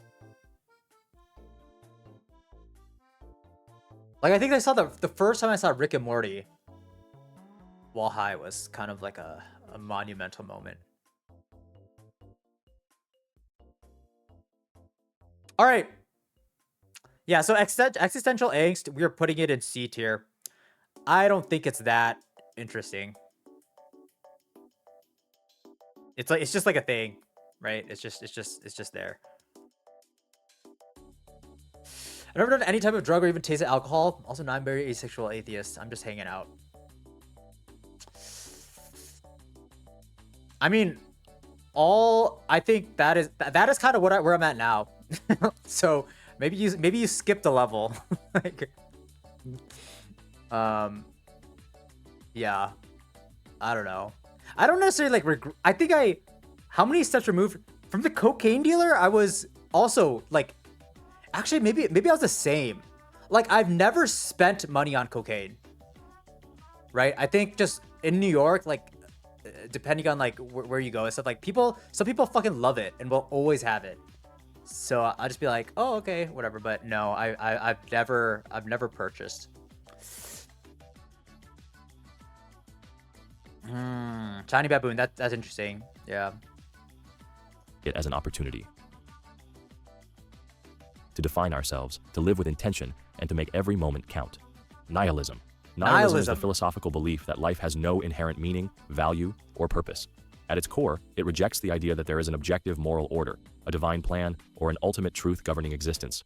If nothing has intrinsic meaning, then everything, including morality, culture, and personal aspirations, is simply a human construct. This idea was famously explored by Friedrich Nietzsche, who proclaimed, "God is dead." He didn't mean this literally, but rather that traditional sources of meaning, religion, morality, and absolute truths were losing their power in the modern world. With this collapse, humanity faced a crisis. Without these structures, where do we find meaning? For Nietzsche, nihilism was dangerous, but also an opportunity. He warned against passive nihilism, where people sink into despair and meaninglessness. Instead, he called for active nihilism, a bold rejection of imposed values in favor of creating one's own purpose through strength and self-overcoming. Nihilism comes in many forms. Moral nihilism argues that concepts of right and wrong are subjective and arbitrary. Epistemological nihilism questions whether we can ever truly know anything. Existential nihilism, the most well-known form, claims that life itself lacks meaning. Critics of nihilism argue that it leads to despair, hedonism, or inaction. If nothing matters, why bother doing anything? But others see it as an opportunity for radical freedom. Without preordained purpose, we are free to define our own path, to live authentically, and to create our own values. Whether nihilism is a curse or a blank canvas for personal meaning depends entirely on how one chooses to respond to it. Solid. Nihilism. So I feel like I hear nihilism tossed around a lot. So the rejection of all, like, life is meaningless, that moral values are based. I feel like maybe people use nihilism in like incorrect context though. That's kind of like what I'm getting sometimes.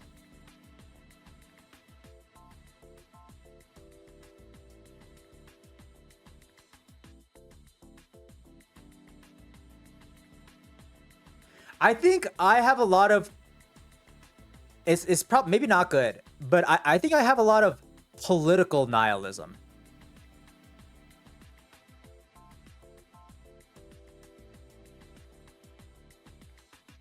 Is that a thing?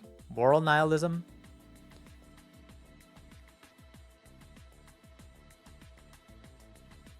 Huh. Important to note that moral anti-realism does not entail moral nihilism.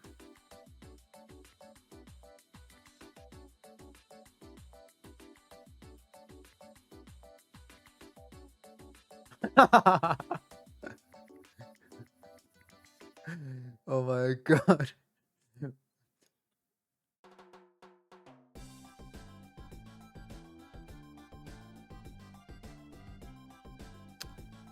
But I guess if you extend, wait, no, I don't think.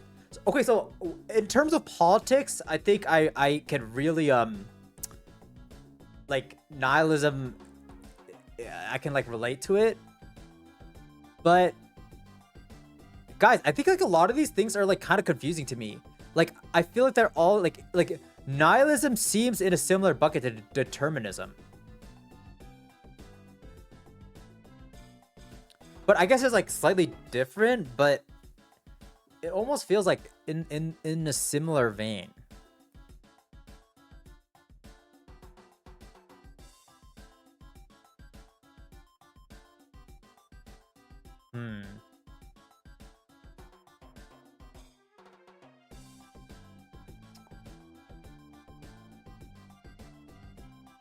I guess.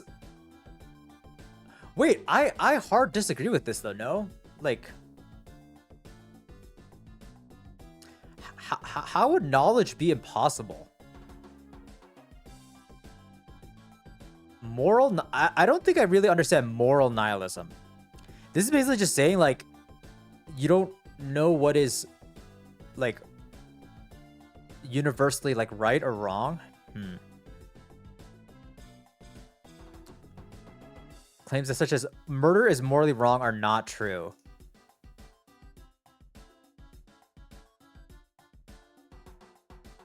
Dude, this is fucking.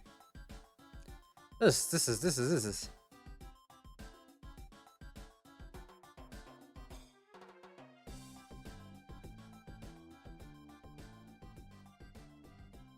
Yes, Obsidian. I would agree with you that local politics is severely underrated. Guys, I think I had this thought. It's like, I don't know. I feel like a lot of people I know could just become like local politicians. Like, but I just feel like politics, if you were going into that as like a normal person, like a good person, not like a fucking, I don't know what to call it, but it would be so stressful. Like, it would truly be like fighting the good fight. Like, it would be hard, I feel like.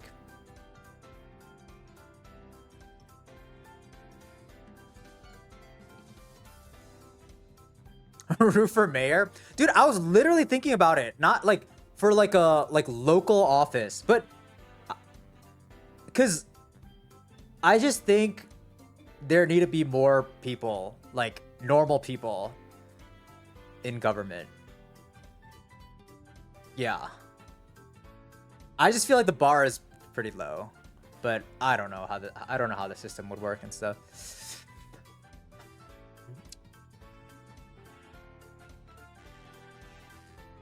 Okay, determinism is preconceived order to think. Nihilism states, although there may be order, there's no true purpose or meaning to anything. I think there are some things here that like I like don't want to think are true. And maybe that just like it pushes me away from them. I still don't think I truly understand nihilism though. Like I think it's kind of boring to me. Maybe I just don't understand it, but it is kind of boring to me, I think, right now in its current way. I guarantee we already know a streamer who will be a mayor or senator at some point. Spuzz, I genuinely think streamers... Well, I think a couple things. I think streamers are the best community building people on the planet.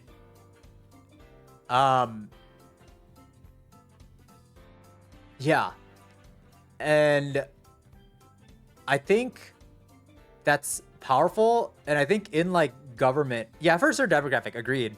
Especially, yeah, like definitely not older. But I think as those like people age, I do think that can manifest itself in like a lot of different ways. I don't know. I think they're, and not just fucking like money ways or something, but actual like voting and like, I don't know. It's kind of interesting. Don't take this the wrong way, but I've heard streamers are on average not normal because normal people don't talk to camera for 8 hours straight. I would agree with that. I think a lot of streamers are, I mean, I would guess, like I'm super introverted. But I guess, I mean, I definitely don't think streamers are like normal. But I mean, I guess like super introverted people, even if you weren't streaming, it would be like the same thing. I don't know.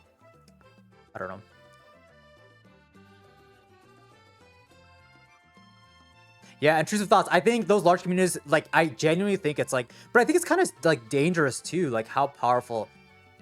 I don't know. I think communities like, right, there can be like good and bad. I think I was talking to my girlfriend the other day about this, but it's like, I feel like with internet and stuff, at least for me, I just feel like I'm like part of these, like I see these communities as like just huge like friend groups. And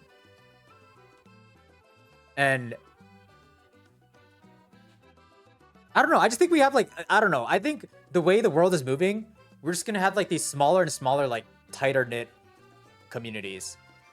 Because, right, in the past, I feel like without internet, everyone was just kind of doing the same shit. And like kind of like the same schools of thought. But I feel like now it's like everyone just has their own like bubble. I don't know. It'll be interesting to see Kai Cenat progression. Yeah. All right. I take a very interesting position on Christianity. I think I can say 100% that it's like a square circle that... Wait, what do you mean by that? Square circle that cannot be true? I can think I say that it's like a...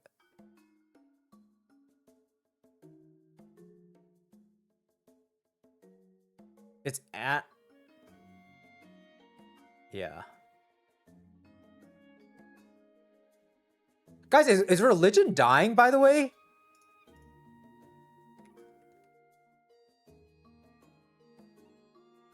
I don't know what the fuck to search for this. I wonder why is religion dying? I mean, I am personally... I mean, I don't care. I was going to say I'm personally all for it, but... Actually, no. You know what? I can't say that. I'm personally all for it, because I think for me... Again, I do not hate like religious people or anything. I just think for my lived experience, I think religion negatively affected my life. That's all I can say.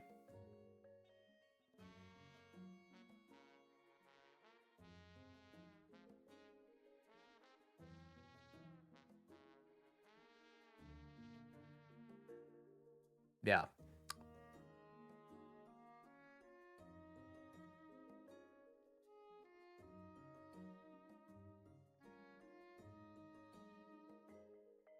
The Bible affirms God created the universe and that God is fully perfect, and that's...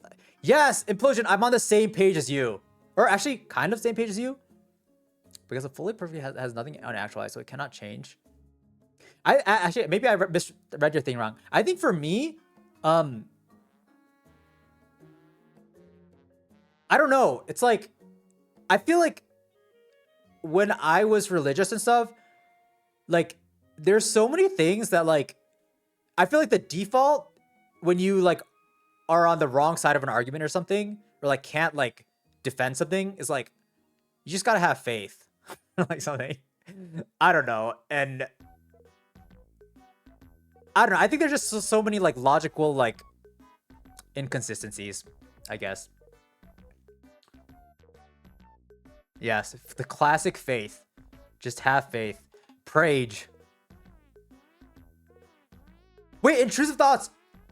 Are you okay? So, guys, for the Hot Ones AMA, I said something, and I don't know. It was when I was like eating spicy stuff, but I actually genuinely still like. I agree with this take. I genuinely think like AI is like could be like a perfect human. Okay, not a perfect human, but like I think the question was like, or it was something along the lines of like I think I said AI would be like the perfect president and like no, or like leader, and no person would like be able to top that or something. But intrusive thoughts, are you also on the AI leader like that thing train?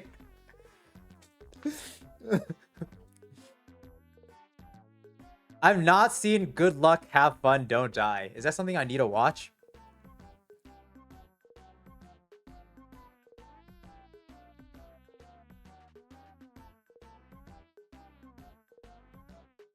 I just think humans are so flawed.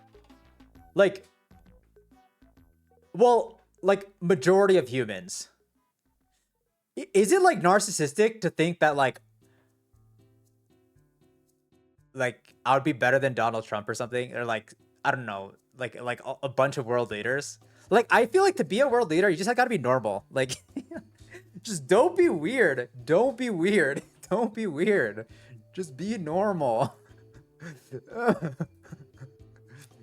All right. Good luck, have fun, don't die. I'm putting that on my list.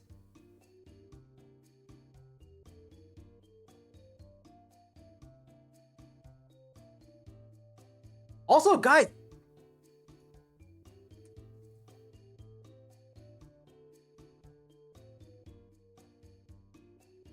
I got a cool little journal.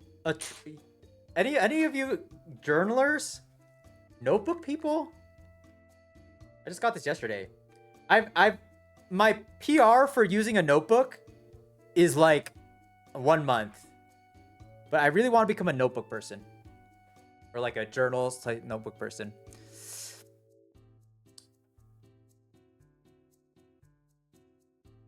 I think it's uninformed. There's a lack of like leader.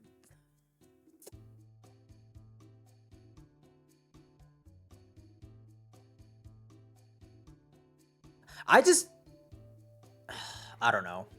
Maybe it is uninformed. Ooh, you have a reading journal. Yeah, I'm hoping to use this for a lot of stuff. Blackbird, that is true. That is true. That is true. No, but I'm not, what's it called? Like, biased. I just genuinely think... Actually, fuck, I don't know. Maybe leaders don't even have that much power. It's stressing me out. It hurts my head. It hurts my head. It hurts my head. All right. Guys, I think we're just going to do like 10 today. These are actually much... I don't know what I was thinking. Like, obviously, philosophy is like... there's not an easy answer. But this is so many. Okay. We're going to move to solipsism. Solipsism. Solipsism. Implosion, where do you learn most of your philosophy stuff? Is it from YouTube? Or a blank canvas for personal meaning depends entirely on one's own one chooses to respond to it. Solipsism. Solipsism is the philosophical idea that only one's own mind is certain to exist. Everything else, people, objects, even the entire universe, could be an illusion, existing only within your consciousness. If you have ever wondered, what if I'm the only real person and everyone else is just a projection of my mind? You've stumbled upon solipsism. At its core, solipsism questions whether we can ever truly know that anything beyond our subjective experience is real. After all, everything you perceive, colors, sounds, sensations, exists only within your mind as neural signals. You've never experienced the world directly. You only experience your mind's interpretation of it. If this is the case, what proof is there that anything external exists at all? Philosophers like René Descartes wrestled with this dilemma. His famous statement, cogito ergo sum, I think therefore I am, was an attempt to ground certainty in at least one undeniable truth. The self that is thinking must exist. But beyond that, how do we prove the existence of anything else? Descartes ultimately invoked God as a guarantee that reality isn't a deception. Others, like George Berkeley, argued that existence is dependent on perception. Things exist because they are perceived, whether by us or by a higher being. Solipsism is an unsettling yet fascinating idea. If taken to the extreme, it could lead to an isolated and detached way of thinking. After all, if nothing else is real, why care about anything? However, most people reject solipsism in practical life, assuming that the external world exists, even if we can never prove it with absolute certainty. The problem of evil.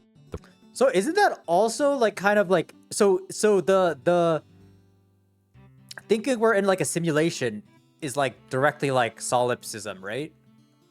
Or is that wrong? Maybe it's slightly different. Because solipsism is basically just like you're like you okay, I think therefore I am. Yeah, but that would be like a simulation thing, right? Because if you're in a simulation, you're still like you are you. So that is the only thing that's real, no?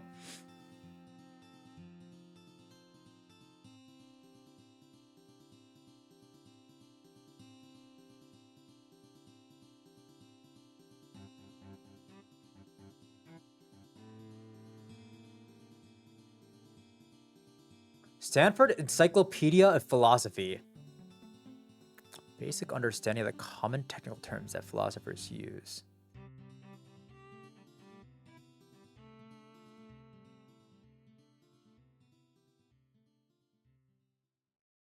Huh.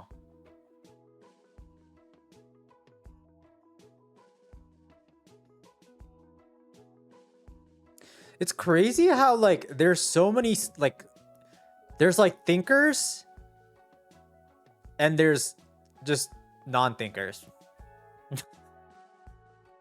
Like I'm sure so many people in life, I mean, I would put myself like maybe in the middle somewhere, like in the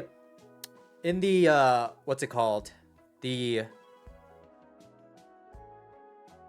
What's the thing? Spectrum of like thinkers and non-thinkers. I think I'm actually closer to like non-thinker. But like, just the fact that you can think about this stuff like every single day is kind of crazy.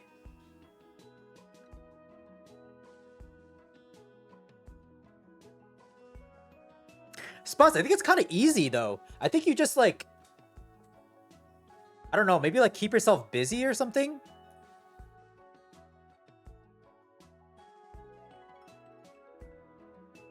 Yeah, because I feel like life, you can always just like kind of keep yourself busy. Plato himself recommended people not to study philosophy until age 50. Wait, dude, when Plato was alive, wasn't like the life expectancy like 50 years old or something? Wait, what? Wait, isn't Plato like no, but actually that's not even a joke. Like maybe like even younger, like fucking Oh my god.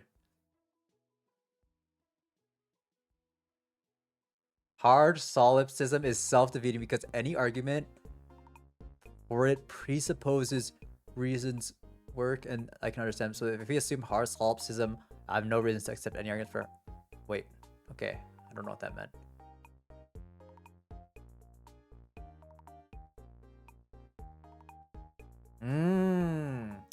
Do I know what Sonder is? I do not know what Sonder is.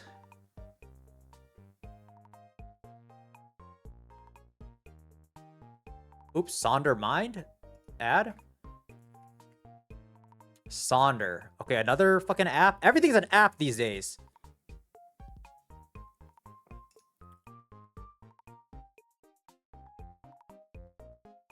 The profound feeling of realizing that everyone has a life as complex. Oh, I do know this. I did not know the term, but I do know this.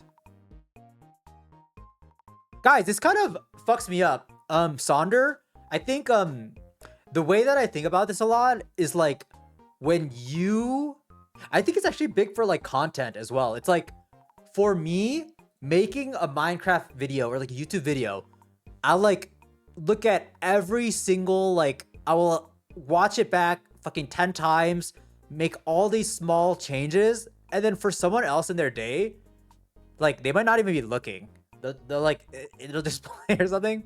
Or like, even when you have like imperfections on your face or your body, it's like, that's all you can see, but then like, no one else cares about that. I think that's personally when I like, I don't know, the thing that I think about in terms of Sonder.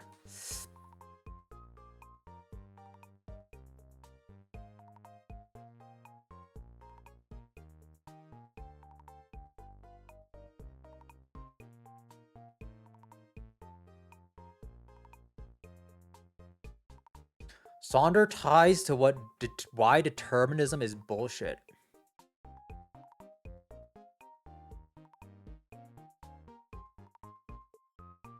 Guys, could we come up with our own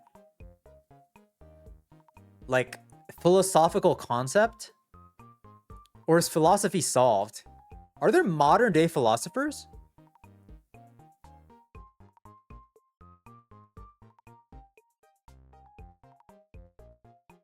Like, what if we could have like a content philosophy? Or like an internet.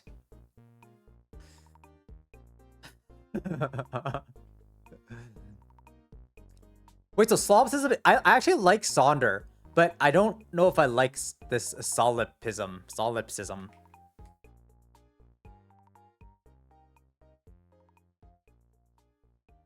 Oh yeah, okay, this one. I don't really actually, like, this does not actually interest me that much. Solipsism. Damn, a lot of these are low. Does that mean, like, my brain cannot philosophy?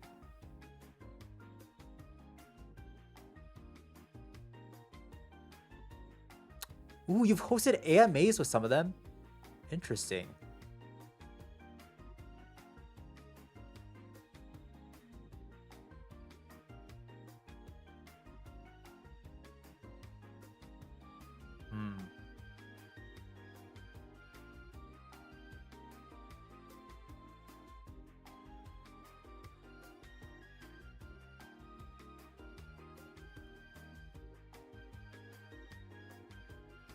All right, moving on.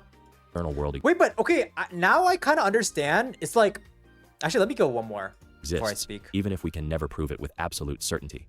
The problem of evil. The problem of evil is one of the most challenging questions in philosophy and theology.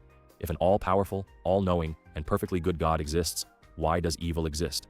This dilemma has troubled thinkers for centuries. If God is omnipotent, all-powerful, he could eliminate This is why I'm not religious, like one of the reasons as well. evil. If he is omniscient, all-knowing, he would be aware of all suffering.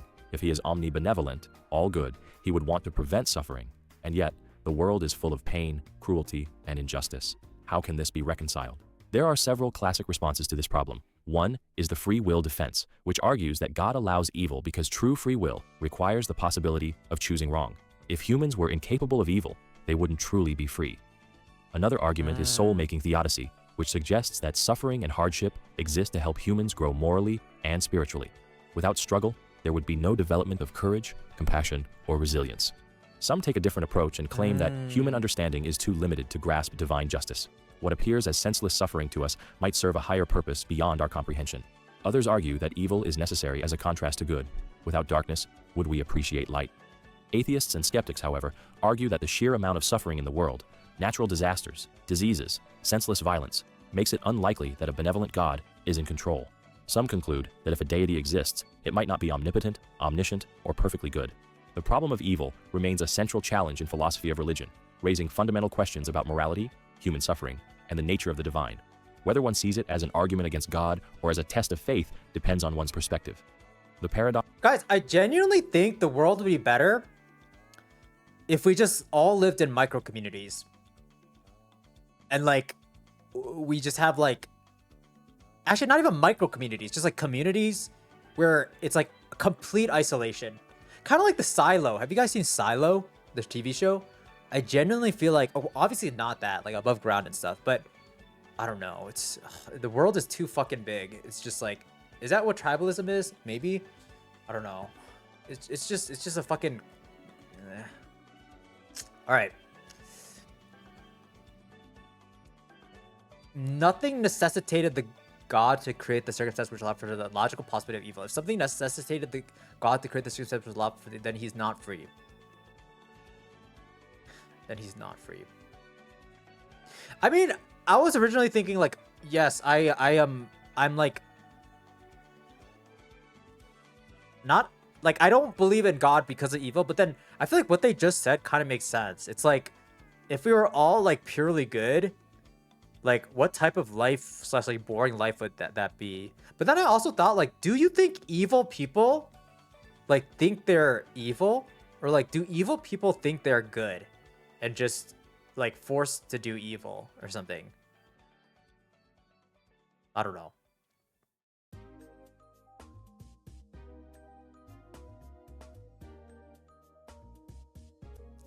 The problem of evil once you really get to is much less compelling than its emotional weight. What does that mean? I think we should just be nice too. Guys, I genuinely think like there's just some bad apples in the world.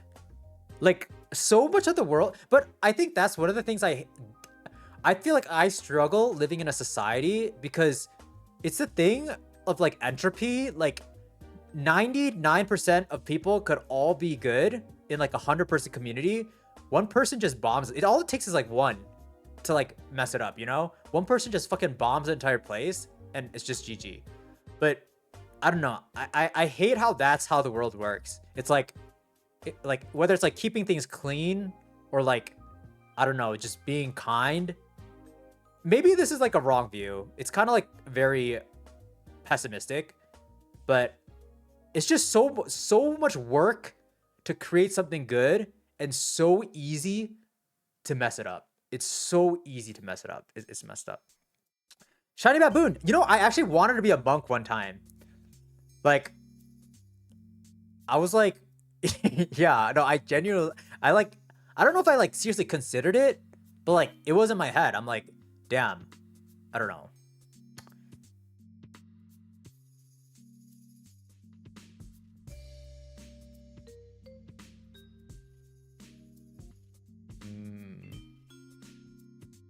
Free will defense also sucks because presumably people in heaven have free will, but they still freely choose not to commit evil. Yeah, I mean, I think if you don't have free will, then it's like you're not even being good. No. Yes, Blackbird. If 200 countries had nukes and one decided to use them, all it takes is one. I'm saying. And yeah, Obsidian agreed. Like, nice to one person is mean to another person, right? I think that's the hard part. It's like, I guess maybe a little naive to be like, why can't, or like, why everyone should just be good to one another, because good is kind of like very relative.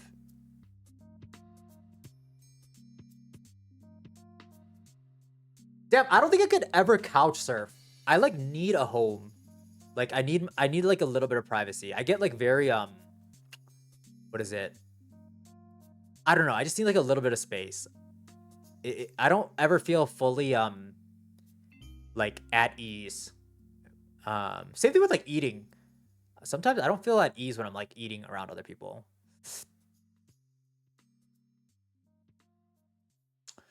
So I'm a bit of a monk.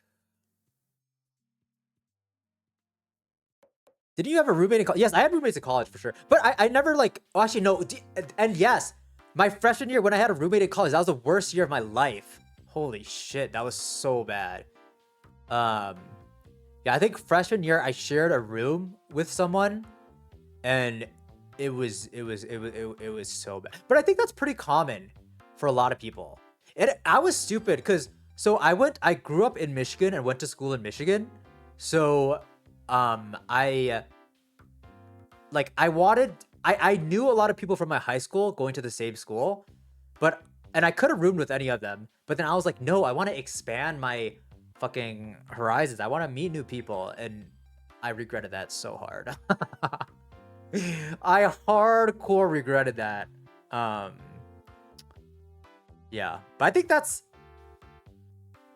the last time like for an extended period I shared a room with someone. Yeah. Because of the roommate, or because you had a no, just because of the roommate, like the type of roommate. I don't know. I mean, I was probably not the best roommate either. But it was just I feel like living space is something that's like very sacred to me. So I feel like roommate. So I don't know. It's like I don't get good rest even when I'm traveling. Like I feel like if I'm traveling for an extended period, I like get very homesick. I like being home, and then like my first night sleeping at home is very nice. Shiny Baboon, I wish I was like that. I think I'm just not a very chill person. I think I have like a lot of anxiety that I like shove under the rug. Problem of evil though. I guess this is actually decently interesting to me. Like, I think good and bad. I think what's interesting to me is like, actually, maybe this isn't even the problem of evil. It's like kind of like tangential. But for me, I just wonder, I guess you can never truly know what is in like anyone's mind. But like, I just am curious, like what creates evil?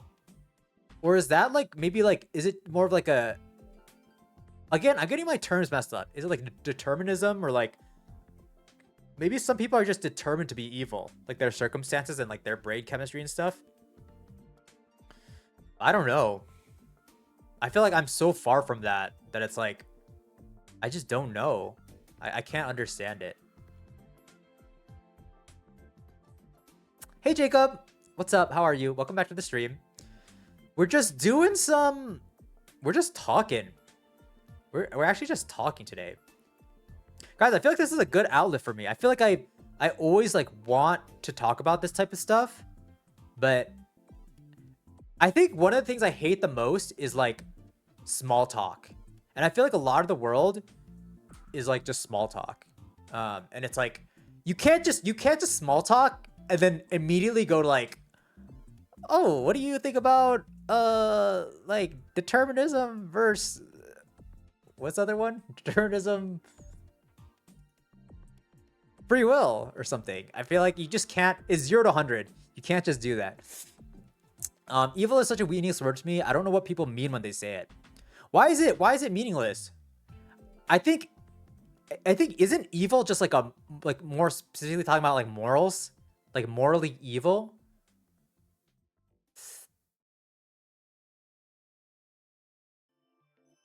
Like, I guess, but maybe there might be something later on. I'm guessing there's another philosophy concept that's like, wait, didn't we just talk about one? Like no, not solipsism. It's like, fuck, I'm getting all these confused now. Wait, isn't that nihilism? Like, you don't, moral nihilism, you don't know what's like truly like right, good or bad?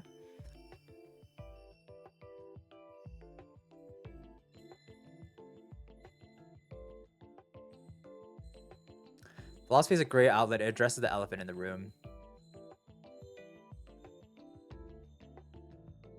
I just feel like these types of conversations, like, need to happen more. Especially in, like...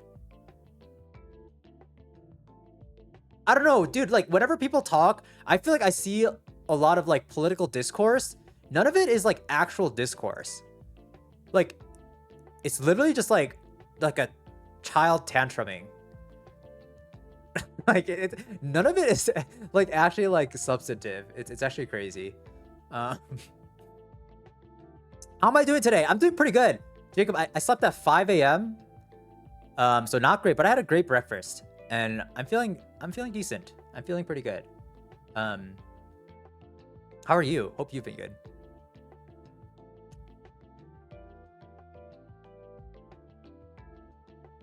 I just don't see any thought under it.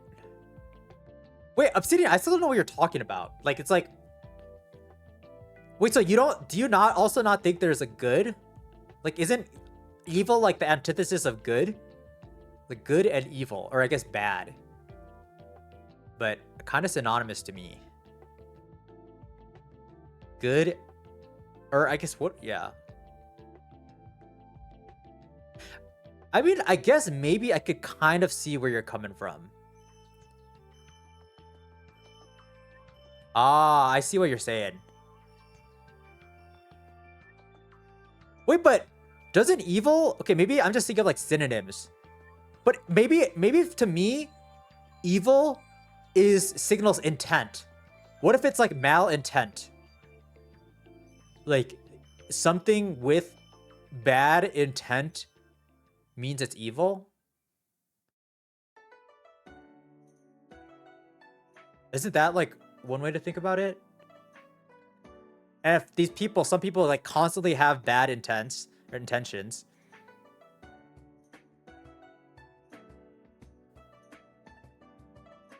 Bad intent with good results, I think that could still be evil. Like, what if I'm trying to like sabotage someone? I'm like a figure skater. I like hide someone's skates and they somehow like get a free gold medal or something because of some like stipulation. I feel like that's still like an evil act that I did.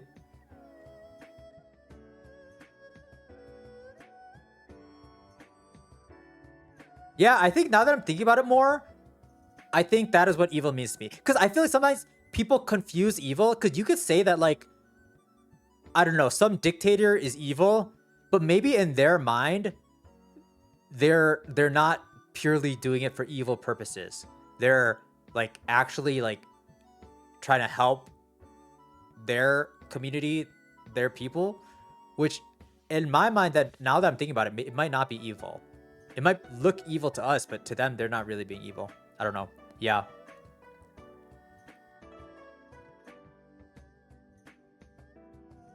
Yes, Real Tall. Accidental supervillain.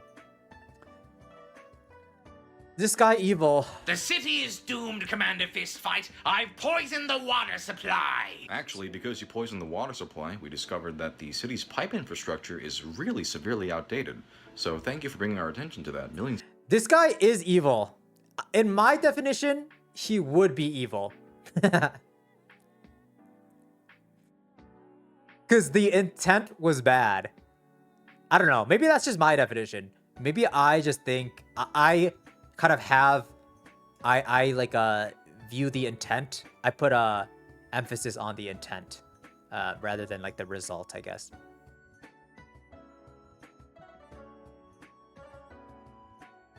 Wait, what did we just do? Problem of evil. Guys, I don't even know. Like, I feel like the more I do these, like, the more confusing they get.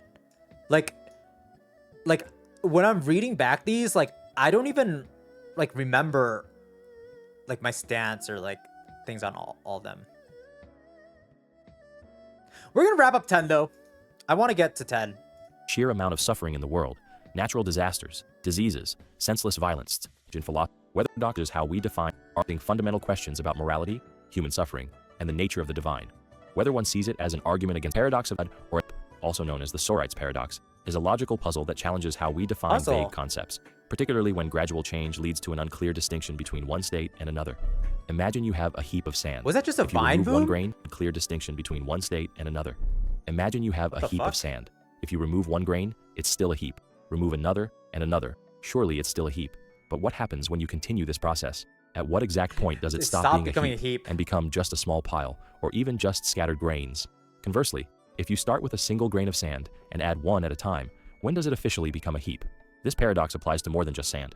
Consider baldness. If a man loses one hair, he's not bald, but if he keeps losing them, at some unclear point, we begin to call him bald. Likewise, when does a fetus become a child? When does an old car become junk? When does a child become an adult? The paradox of the heap highlights a fundamental issue in human language and reasoning. Many concepts we rely on daily, heap, rich, tall, bald, are not sharply defined. The vagueness of these definitions leads to paradoxical situations. Some philosophers, like those in the school of fuzzy logic, argue that truth is not always binary, true or false, but exists on a spectrum. Others propose that our language simply lacks the precision needed to resolve such paradoxes. At its core, this paradox forces us to question how we categorize the world. If we cannot pinpoint where a transition occurs, does that mean our definitions are flawed? Or does reality itself resist clear boundaries? Dualism. Dude, that's crazy. I've never really thought about limitations of language. Like, hasn't language not evolved in... I mean, I guess new words have been created, but like the... You know, like maybe even like the fact that we have like nouns and adjectives and these stuff, like maybe that like limits us. Like, what if you just... Ugh, I don't know. Weird thoughts.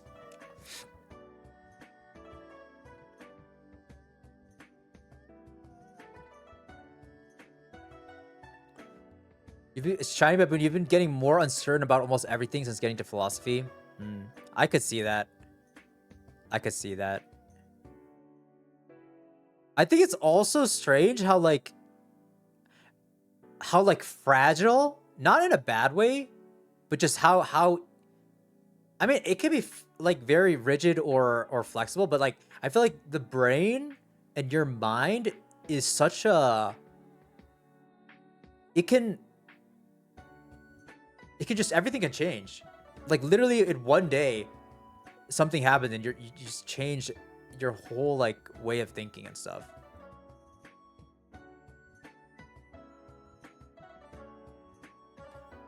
Sapir-Whorf hypothesis.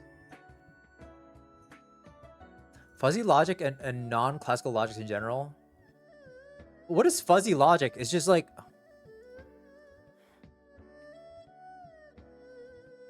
Guys, I feel like I've been living with my head under the sand. Wait, under a rock? Under a rock? Head in the sand? It's a form of many valued where maybe any... It is...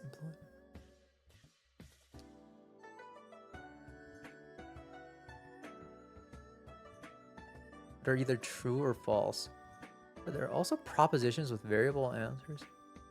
Dude, I don't even know what I'm reading right now. I genuinely don't know what I'm reading right now. Mamdani. Sorry. That's my fucking monkey brain.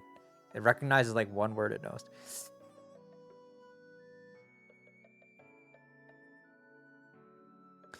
I mean, I'm assuming fuzzy logic is you're just like mind, like, I don't know what to call it, like warping your mind, but like just changing, modifying things so that like something is like always true or something.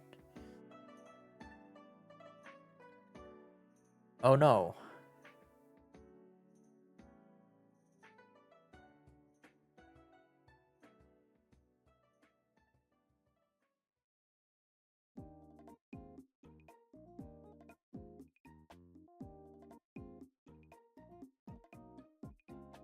The more you know, you realize the less you know. Knowledge is scary. Blackbird, see you. Hope you have a good Sunday. Enjoy the rest of your Sunday. Guys, my brain is so, like... I feel like when I was younger, I used to think I was smart. But my brain is so limited. Like... I think I'm really bad at understanding new things that, like, I haven't really familiarized my brain with. I feel like I have such, like, a structure in my brain, and if something is outside that, like, known structure, I really have a hard time understanding it. But I guess maybe that's most people, but I don't know.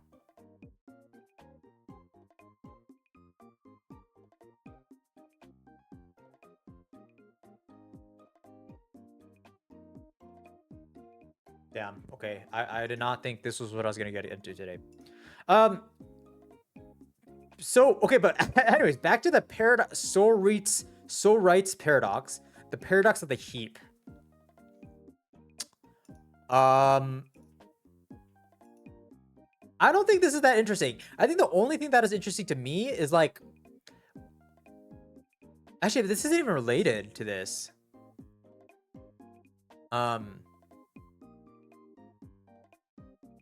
Guys, I have a new philosophy. Let me know. This just reminded me of something. Let me know if this philosophy is legit. I don't know what to call it,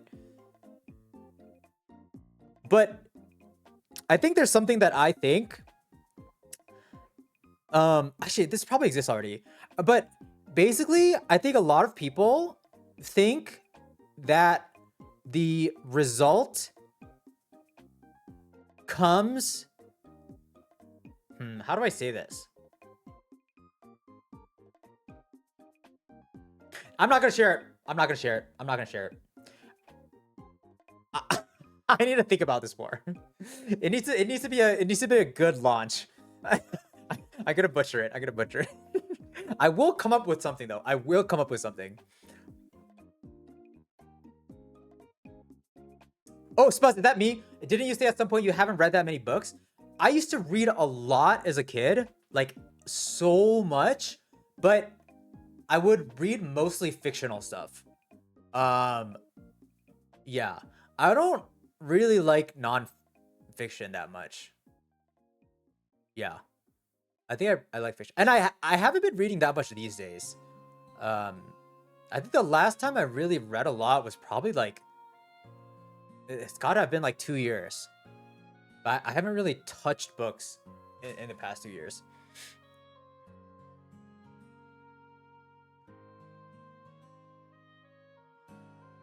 Ooh, Percy Jackson.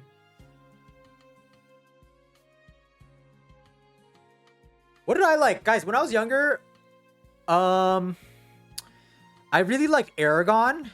Dragons, yum. I really like Pendragon. I liked, I mean, this is like kid books. Guys, you ever read like I was gonna say Magic Treehouse. It's not Magic Treehouse. It's like these kids go in a treehouse and they get transported to like places. And then there was this one like a horror series I really liked as well, but I forget. You just finished reading Jurassic Park? Jurassic Park? Is that... Wait, did Jurassic Park, was it originally created as a book? Is that how like most things are? I don't know. How was the book though? Ooh, also you love Aragon? Dude, Aragon is... I like the whatever like the language they had, and they had like the little like dictionary in the back. Good times, good times, good times. Ooh, Magic Treehouse is what it's called. Oh my god. Guys, I need to go back and read like childhood books. I feel like that'd actually be really fun.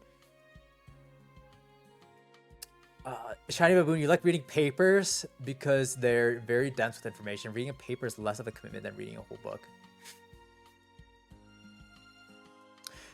Shiny Baboon, do you think, like, I feel like I had this thought one day. I had this thought that, like, research papers are, like, eventually going to be, like, TikTok shorts or something. Like, do you think we'd ever get to an age where... Because technically, I feel like short form content is, like, the most engaging stuff, right? So technically, if you were able to deliver that level of engagement with, like, effective, like, I don't know, education or like facts or something, I feel like, wouldn't that be like peak, like, communication?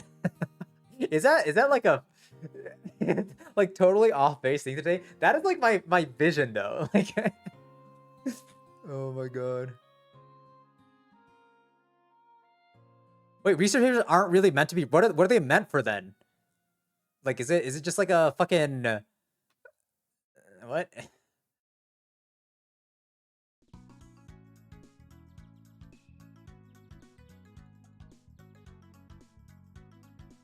Oh, that's true, by wide audience. Yeah, I guess that's true. Yeah. I just feel like there's gonna be better communication methods. Damn, I don't know. Maybe we just get to a time where we just like fucking download a file and then you just like know it already.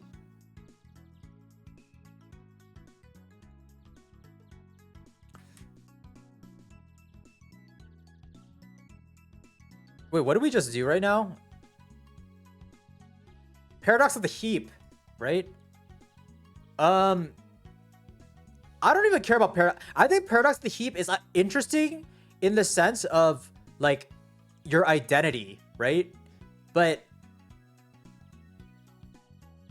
I feel like I have a pretty clear stance on this. Actually, is this fucked up to say? Guys, I think if you're collecting grains of rice, the heap starts at the first grain of rice.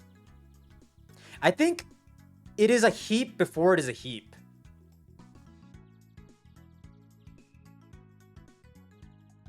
Yeah. I think it was always a heap. Yeah.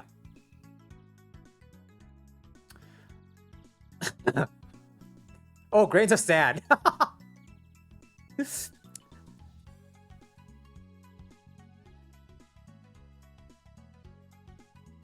Well, I think I understand the concept, but I want to change it to my way.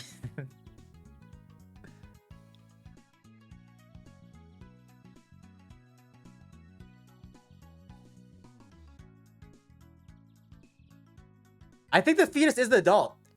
So, I guess the reason I think of this is because, like, I feel like a lot of times when you're growing, like, before other people recognize it, you already become, like, that next stage. So it's like, when you're a father, or becoming a father, I think you're... I think you're already a father before you become a father. Like, you have already put in the practice and like the thought to become a father. Like, just because you have a child doesn't mean you become a father. It's like, that's only when other people recognize you've become a father, but nothing in that moment changes. Like, you've already done the work to become a father. Does that make sense? Am I crazy? No, because I used to think about, if you think about some, okay, this is actually what I used to think about. Like, for someone like LeBron James or something, right? Like, when they get publicly recognized, they're like, when did LeBron James become LeBron, the LeBron that we know today, right?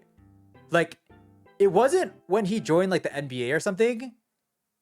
it was when he was like in high school, middle school, like practicing late hours, skipping all these things, waking up early. That's when he became the Heap, like the LeBron James that we know today.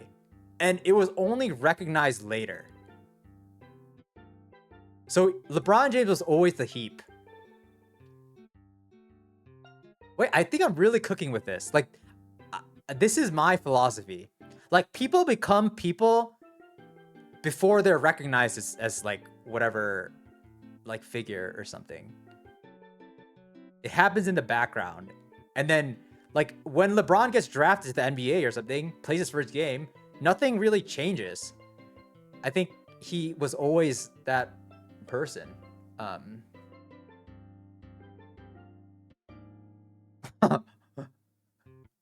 I will die on this hill. I will die on this hill. Ooh, you've heard this paradox in the context of abortion and veganism. I think, yeah, I've heard it for abortion, but what about veganism? How does it... Oh, in terms of like at what point is something not vegan? Because you could argue that everything is vegan. Like, what if the person making the tempeh is fueled by like animal products or something?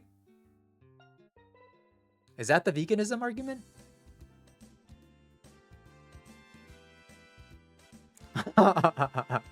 Dude, I will die on many hills. Like, that is just one of many hills. I will die on any hill.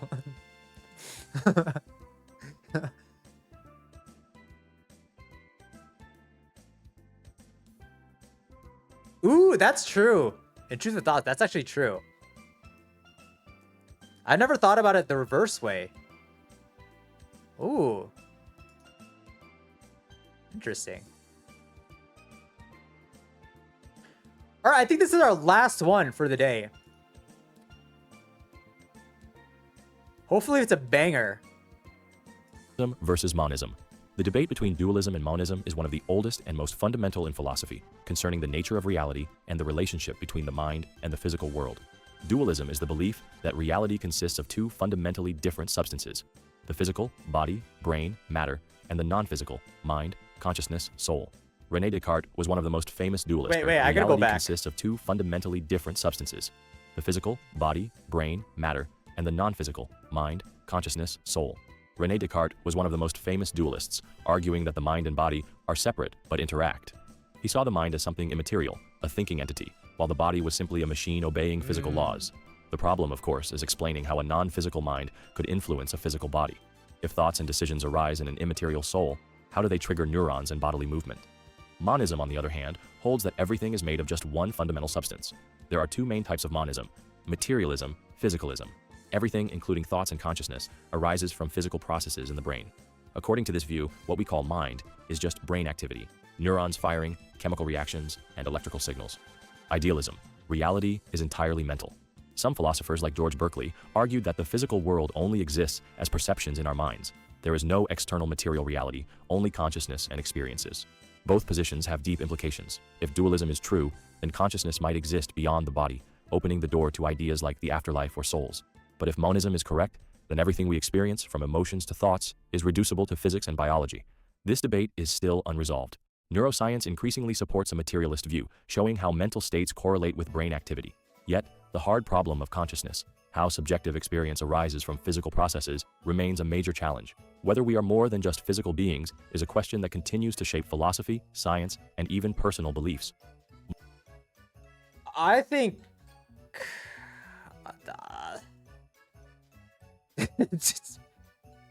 You're a hardline monist? As in, monists are just like... Everything is just... Like... Consciousness... Wait, it sounds to me like monism is like anti-science or something, no? Oh my god.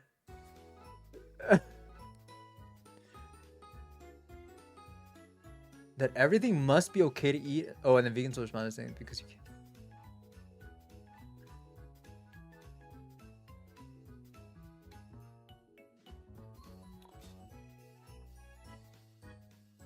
Ah, shiny baboon. I see. I see. I see that argument. Dualism is anti-science. What? Wait, I don't think I fully understand this yet. Oh,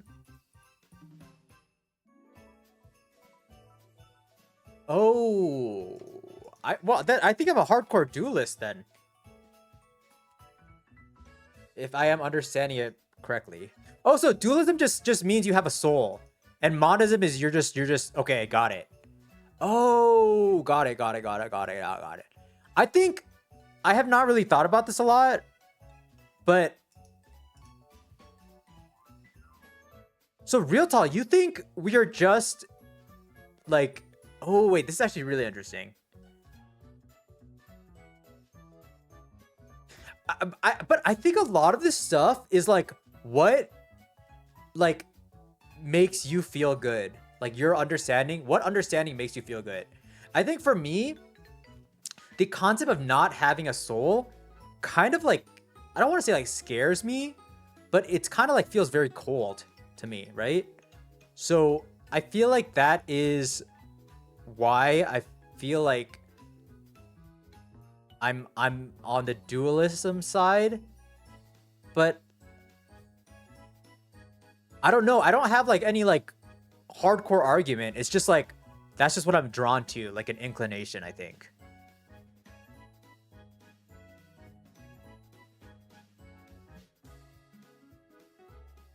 Yeah. But I think this is kind of actually interesting to me.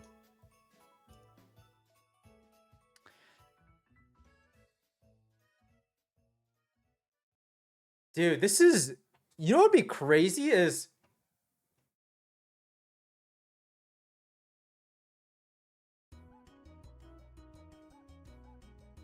like, I'm just thinking, I went through 10 concepts right now, and there's 100. Like, if you actually went through all these, I feel like, guys, I feel like if I was stuck in a white room and I had to like explore all these, I genuinely think you'd come out like a completely different person. Like, I actually don't even think it would be like healthy too. Like, this is actually like insane. It's kind of scary to me. It's kind of scary. I think if you have taken enough drugs, the hard problem of consciousness is not so hard.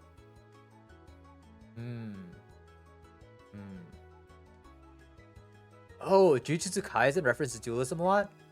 I've watched like a couple episodes, but I haven't really gotten to Jujutsu.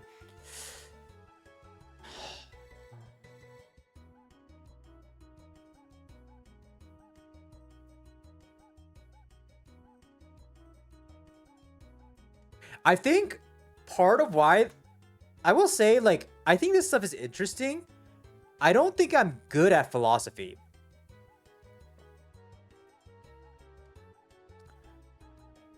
Well, guys, okay, did you guys learn about philosophy in school? Like high school or middle school stuff? Like, why do they not teach this stuff? Like, I feel like rather than teaching like fucking 4 years of math, or I'm just picking math as an example, right? But I feel like this would genuinely be better to teach. Like, it would be a better use of time to like do some philosophy stuff rather than, or maybe it's because it's hard to teach, and maybe like kids can't even like think about this type of stuff. Obsidian, for me, good at being philosophy. I said I was bad because the only reason I said I was bad is because I feel like I need, like, I feel like this has been kind of hard for me because I feel like I'm the burden is on me to think about these things, right? And it's very unorganized thinking because it's like a new thing. I think I referenced this earlier, but I said like I have trouble like grasping things that I don't have a structure for in my head, and a lot of this stuff I don't have like pre-built structures out, so I feel like it's just a lot harder for me to explore these without that structure. And I was honestly thinking, dude, if they made like a philosophy anime, like that would be easier for me. But then I think that's someone just like teaching me philosophy. But I feel like for philosophy, there's a limit to like what you're being taught, right? You're just taught how to think, but then I feel like you have to come to like you got there's work that you have to do, no? Um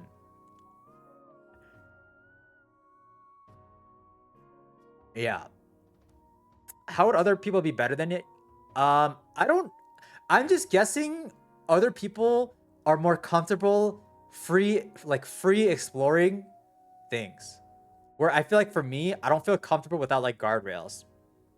Like I feel like I don't let my mind wander, really. I keep my like mind on a leash.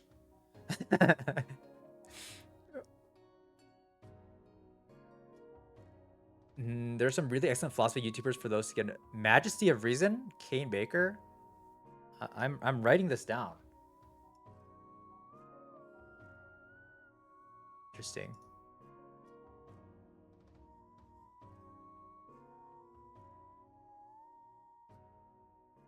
Ooh, there are a lot of philosophy animes. Interesting. Um, yeah, Shiny Baboon. I guess that's true. And Star Trek. Ooh, okay. We can pick one more to end on. Viridian's ass is standing out to me. But let's see. I think Hume's guillotine is also interesting.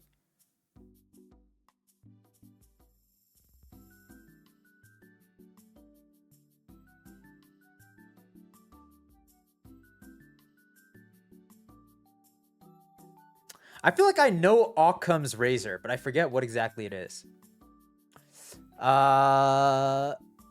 Maybe even social contract theory is interesting too. Isn't social? I mean, assuming social contract is just like us. Yes, society. Okay. I'm either gonna do Hume's guillotine or Buridan's ass.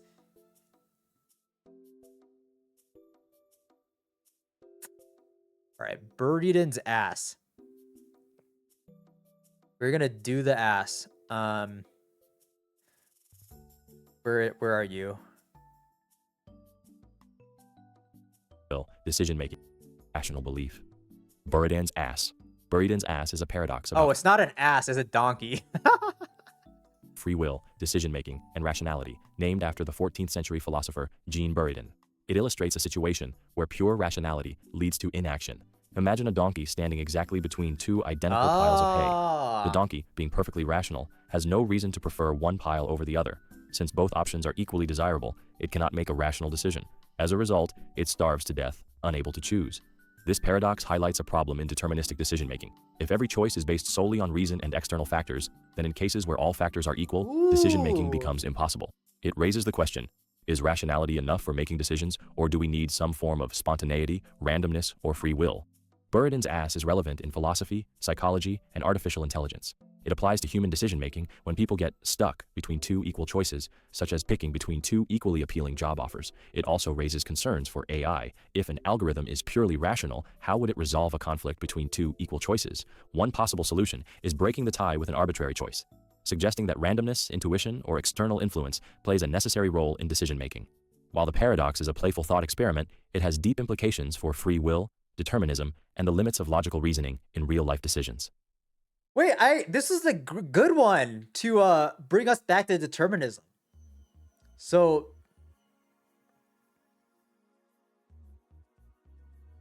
no,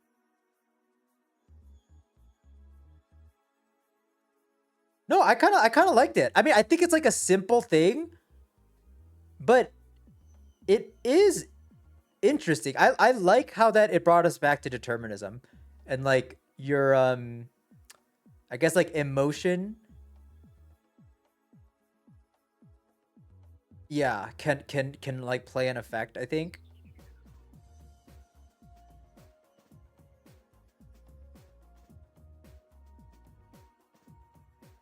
Hmm.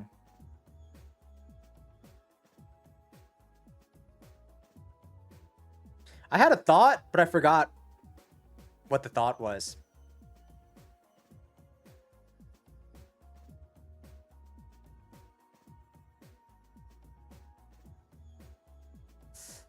Do I feel like streaming this affects how you respond to? No, I don't think so. Not at all. I think. I don't think. I think streaming. The only thing it did is like it like pushed me to do this. I don't think I would have done this otherwise. No, but isn't this? Actually, I guess that's true. The donkey would eat both or do both. But I feel like for people who are like indecisive, like I could see this like playing out. And I mean, I think I just really don't like determinism. So I think the reason why I like this is because it kind of like contradicts determinism by saying that like yes, emotions and stuff are in are taken into account. I think I just hate determinism. I think that's it.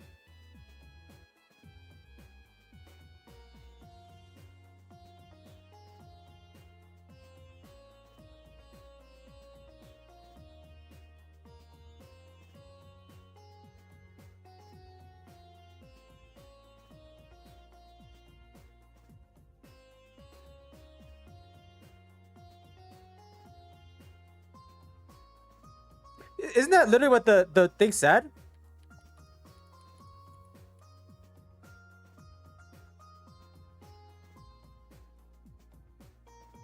Buridan's ass.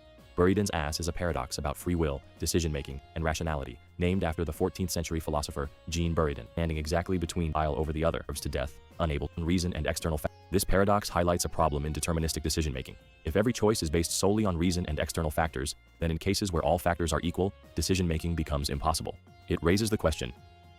But you're saying that the narrative is probably wrong, or I think I'm just latched onto determinism. I don't like determinism. I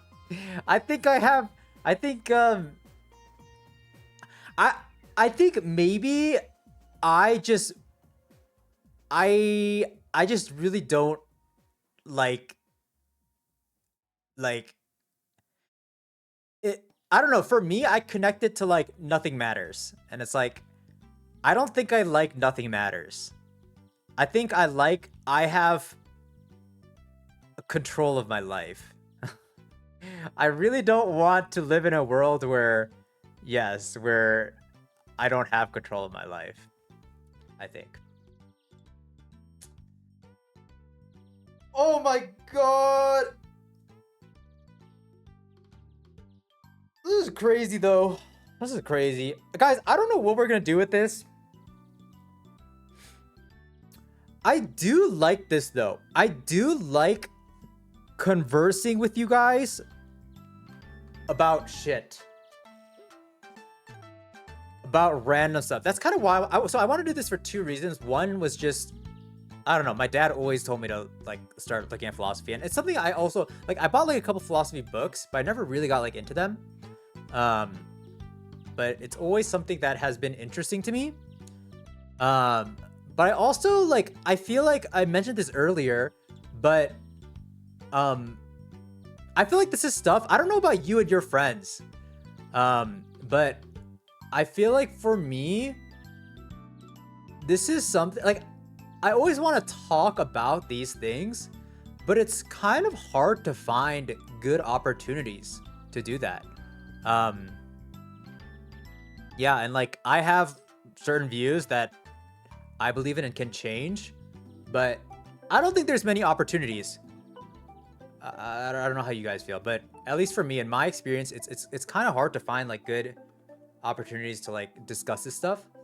But yeah, obviously the tier list did not go as I expected. See, that's how limited my brain is. I literally thought we could tier list like which ideas so I guess we did expand our brain. That's how I literally thought we could just rank these on like which ones I agreed with or not. But obviously it does not. It is not that easy. It is more complex than that. But I don't know. I think it was good.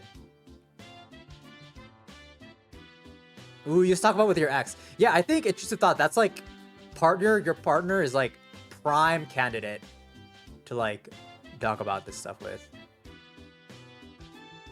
Wait, intrusive thoughts. Did you guys align on a lot of stuff, or did you not align on a lot of stuff? Like, did you find a lot of differences?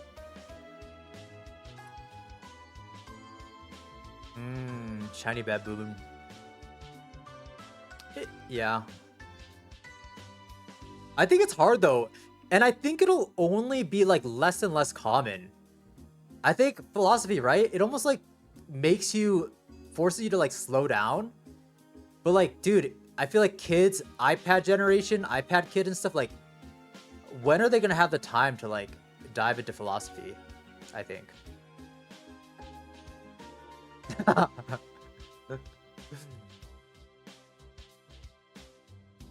New Combs problem. One boxer? Wait, is that a quick answer? I could do that right now.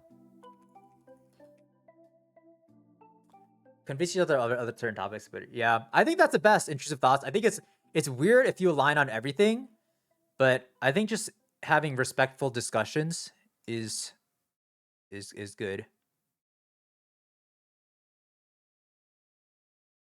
Okay. This looks like a fucking like whatever it's called. No, the prison thing, prisoner dilemma. Okay, no. All right, so thought experiment involving a decision where a player must decide whether to take one or two boxes in conditions where a being often called the predictor is able to predict his choices with near certainty. Okay. Players given choice between taking box B or taking boxes both A and B. So box A is transparent. It always contains 1,000. Box B is closed and its content has already been set by the predictor. Okay. I predict that the player will take boxes both A and B. Then the box B contains nothing.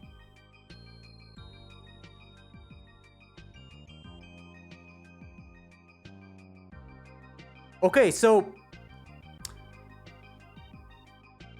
wait, what? Wait, I think I thought I understood, but then I.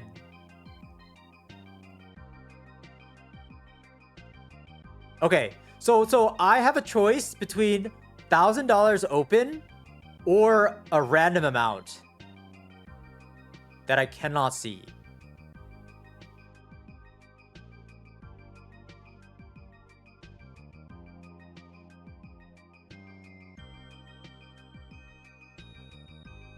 And you want to know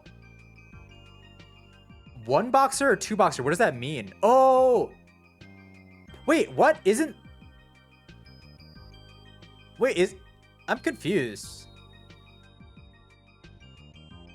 Wait, the player does not know what the predictor predicted or what box.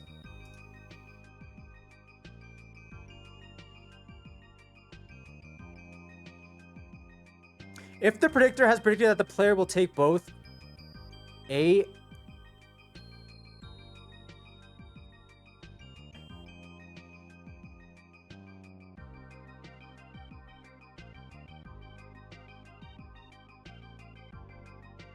wait, I'm a little confused.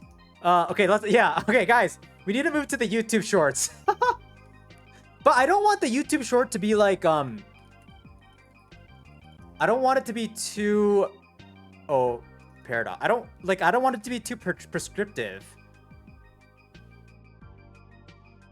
Newcomb's paradox is one of, if not the most divisive thought experiment of all time, and by the end of this video, you are either going to be on one side or the other. So there are two boxes in front of you. Box A contains $1,000, and box B either contains $0 or $1 million. You can either take one or both boxes, and you get to keep what's inside. Your only goal is to maximize the amount of money you walk away with. The dilemma here is that your opponent is a super intelligent AI who has already analyzed your entire life, every decision you've ever made, and it has made a prediction of what your final decision will be. If it predicted that you will take both boxes, box B will be empty. But if it predicted that you'll only take box B will have $1 million inside of it. So at first glance, it makes sense just to take box B because box B has $1 million inside of it. But you have to remember your goal. Walk away with as much money as possible. And the most amount of money that you could walk away with is $1,001,000. AI can't change the past, so some theorize that no matter what, both boxes would have to have money inside of them, so by picking both, you maximize your earnings. But maybe the AI knew that you would think like that, and box B was empty all along. Newcomb's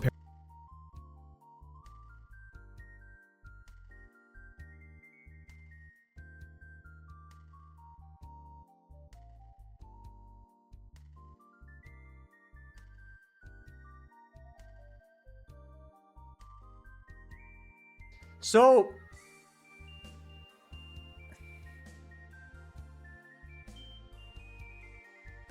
wait, the key is you have to like beat the AI, right? Like you have to like pick the opposite of what the AI is thinking, right?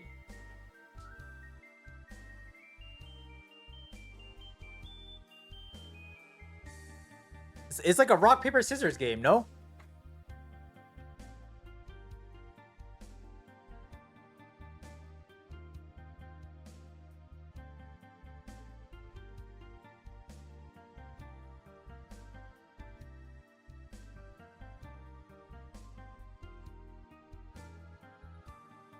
Wait, but Obsidian, if you're saying the solution is box A, wouldn't the AI know that that's what you're thinking?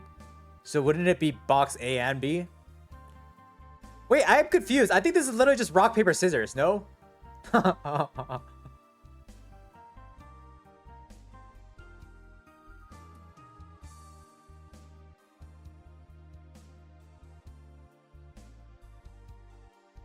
I honestly think I'm a coin toss person.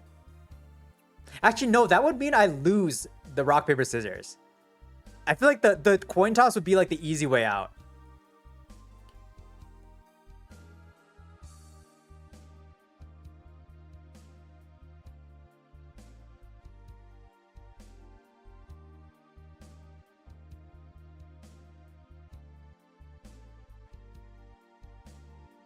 I think this is kind of hard because we have information that $1 million in here. If you didn't know, like how that would change your thing, no?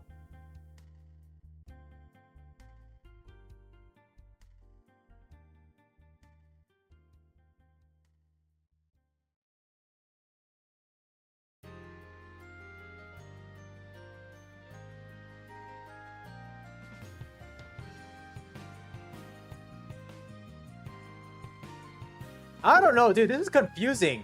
This is actually confusing as fuck. Wait, yeah, so wouldn't you... Wait, I'm confused. Wouldn't the answer always just be B?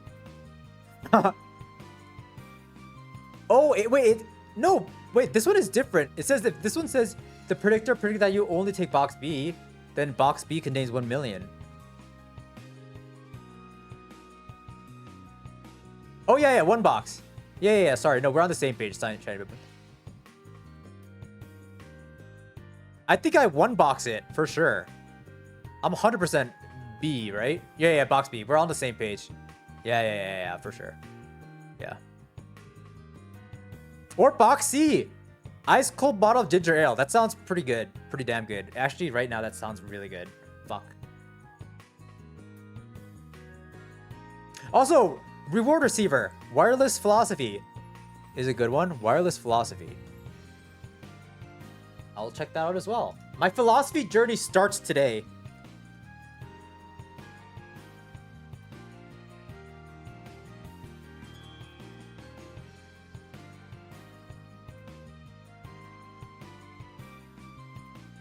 Ah. So the 2-box argument is that basically it's basically a matter of like Wait. That kind of fucks my head up.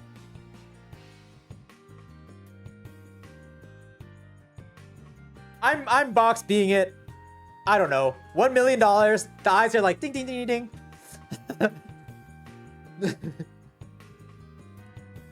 I think that's the logic. That's the logic. Genie has 3 wishes. Yeah, I think most people would be 1 boxers.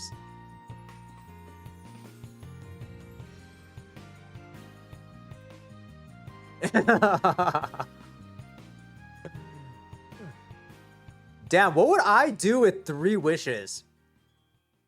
That's a that is a crazy question. Guys, if I had 3 wishes, like literally, if I had, I think the hard part with the 3 wishes thing is like, let's say you only have like 30 seconds to choose your 3 wishes. I think the only wish I would do is like have a nice home. That's like the one. I mean, I guess I could just ask for money, but if I'm not being greedy, I feel like if I just had like a nice home, like I'd just be set for life. 39% are 2 boxers. That's crazy. And 31%. Okay, what are the rest of the 20% doing? Damn, real homie.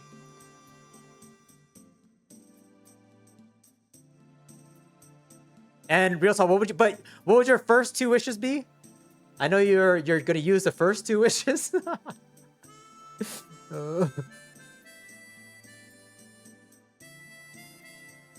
Damn, they got a shiny baboon. They got a decision paralysis, paralyzed. They just got nothing. They couldn't make a decision. That's funny. Just literally nothing. Could not even move. Oh my gosh. All right, guys. Well, I think that brings us to the end of today's stream. Thank you all for joining me on my very first philosophy.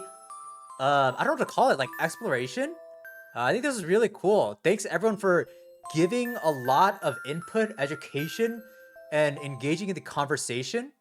I think that was interesting. Ideally, I think I would be a little more like educated. I don't know. I feel like I could add more value. I could add a lot more value. But I think this was fun. This is a nice little experiment. Looking at the rest of the week, guys. So tomorrow we are gonna go back to doing a little bit of gaming content. We're gonna play some Bloons Tower Defense 6, I believe. I have not played Bloons Tower Defense since I was a child.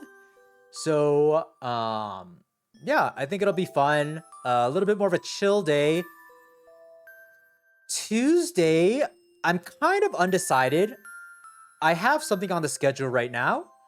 It's going to be, right now, as it stands, I think as a streamer, I need to get better at storytelling. I mean, in streamer and in life is just, I feel like storytelling is a crucial skill. I think it could be like another like kind of like educational sesh. So I don't know. It could be cool to dive into storytelling. Either that or it might be more of like it might be something completely different. I don't know. We'll see. I'll make the decision tomorrow. And then guys, looking ahead, the schedule is going to be a little different actually. So I'm going to New York. Oh, wait, you know what? I know what I'm doing. Guys, and then next week, we're probably gonna do something bigger. We're probably gonna do a week-long challenge. Stream every day for a week. We'll probably do something, a main video event, probably. But then we might start that Monday instead of Sunday, because I'm actually gonna be in New York. Guys, the next month is gonna be very busy. It's gonna be very busy because I'm going to New York to like find apartment search basically. Spending a couple days in New York, and then I got to get ready to start moving. Hopefully the stream schedule won't be, I don't think it'll be affected too much, but we're probably gonna have a little break like first couple weeks of April, just while I'm moving. I don't know. We might have like a maybe a week and a half, a week or week and a half break, just because I won't have my stuff. But we'll see. I'll keep you guys updated. But moving will happen soon. This room will look different. Oh, also, guys, do you still want? Before I pack, I mean, we could do a show and tell of my stuff, but I don't know how interesting that'd be. I mean, we could run it just before I pack everything, but we'll see. If you guys find that interesting, we can do it. Do I think Heath Ledger's Joker was written a bit badly?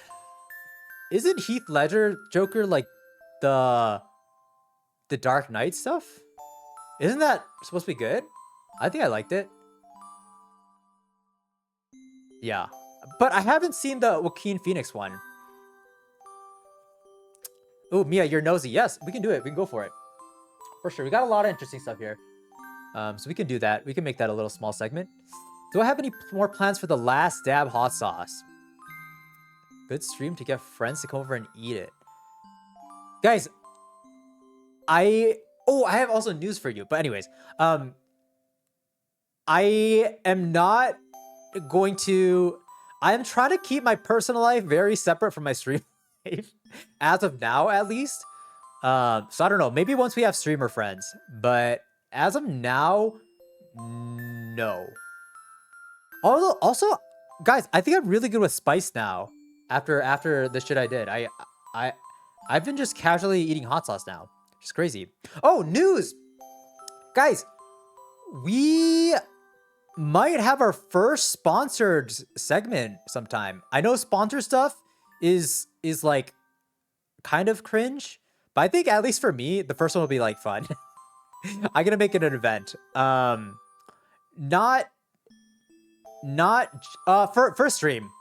I think I wouldn't really want to make like sponsored videos for a while. Oh, definitely. So it'd probably just be like a stream thing. Still have to figure out just like communication stuff. No, it's not gonna be anything crazy. It is, but I don't know. That might be happening. So yeah. And I think that is gonna be a good way to increase revenue. Obviously, I'm not gonna spam sponsors. But once in a while, I think it may be like a good emergency if we need to hit some targets. That'll be there. Guys, I'm not trying to put you through that. Also, we finally downloaded whatever uBlock. So guys, no more ads. I'm so sorry for all the random ads all the time, but no more of that. Anyways, guys, I will catch you all tomorrow. I hope you enjoy the rest of your Sunday. Mia, if I could do an insane sponsor for $1 million, I would do it. I would do it for sure. You guys will know. I will be upfront with it. Oh my god, no. No. That would be so crazy. That'd be so crazy. We will resist the temptation. We will resist. We will resist it. All right. Anyways, I'll catch you all tomorrow. I'll see you. Have a nice night. Don't sleep late. Get some food in you. Drink some water. Go on a walk. I'll go on a walk too, I promise. I need to start walking more. But I'll see you guys. Bye.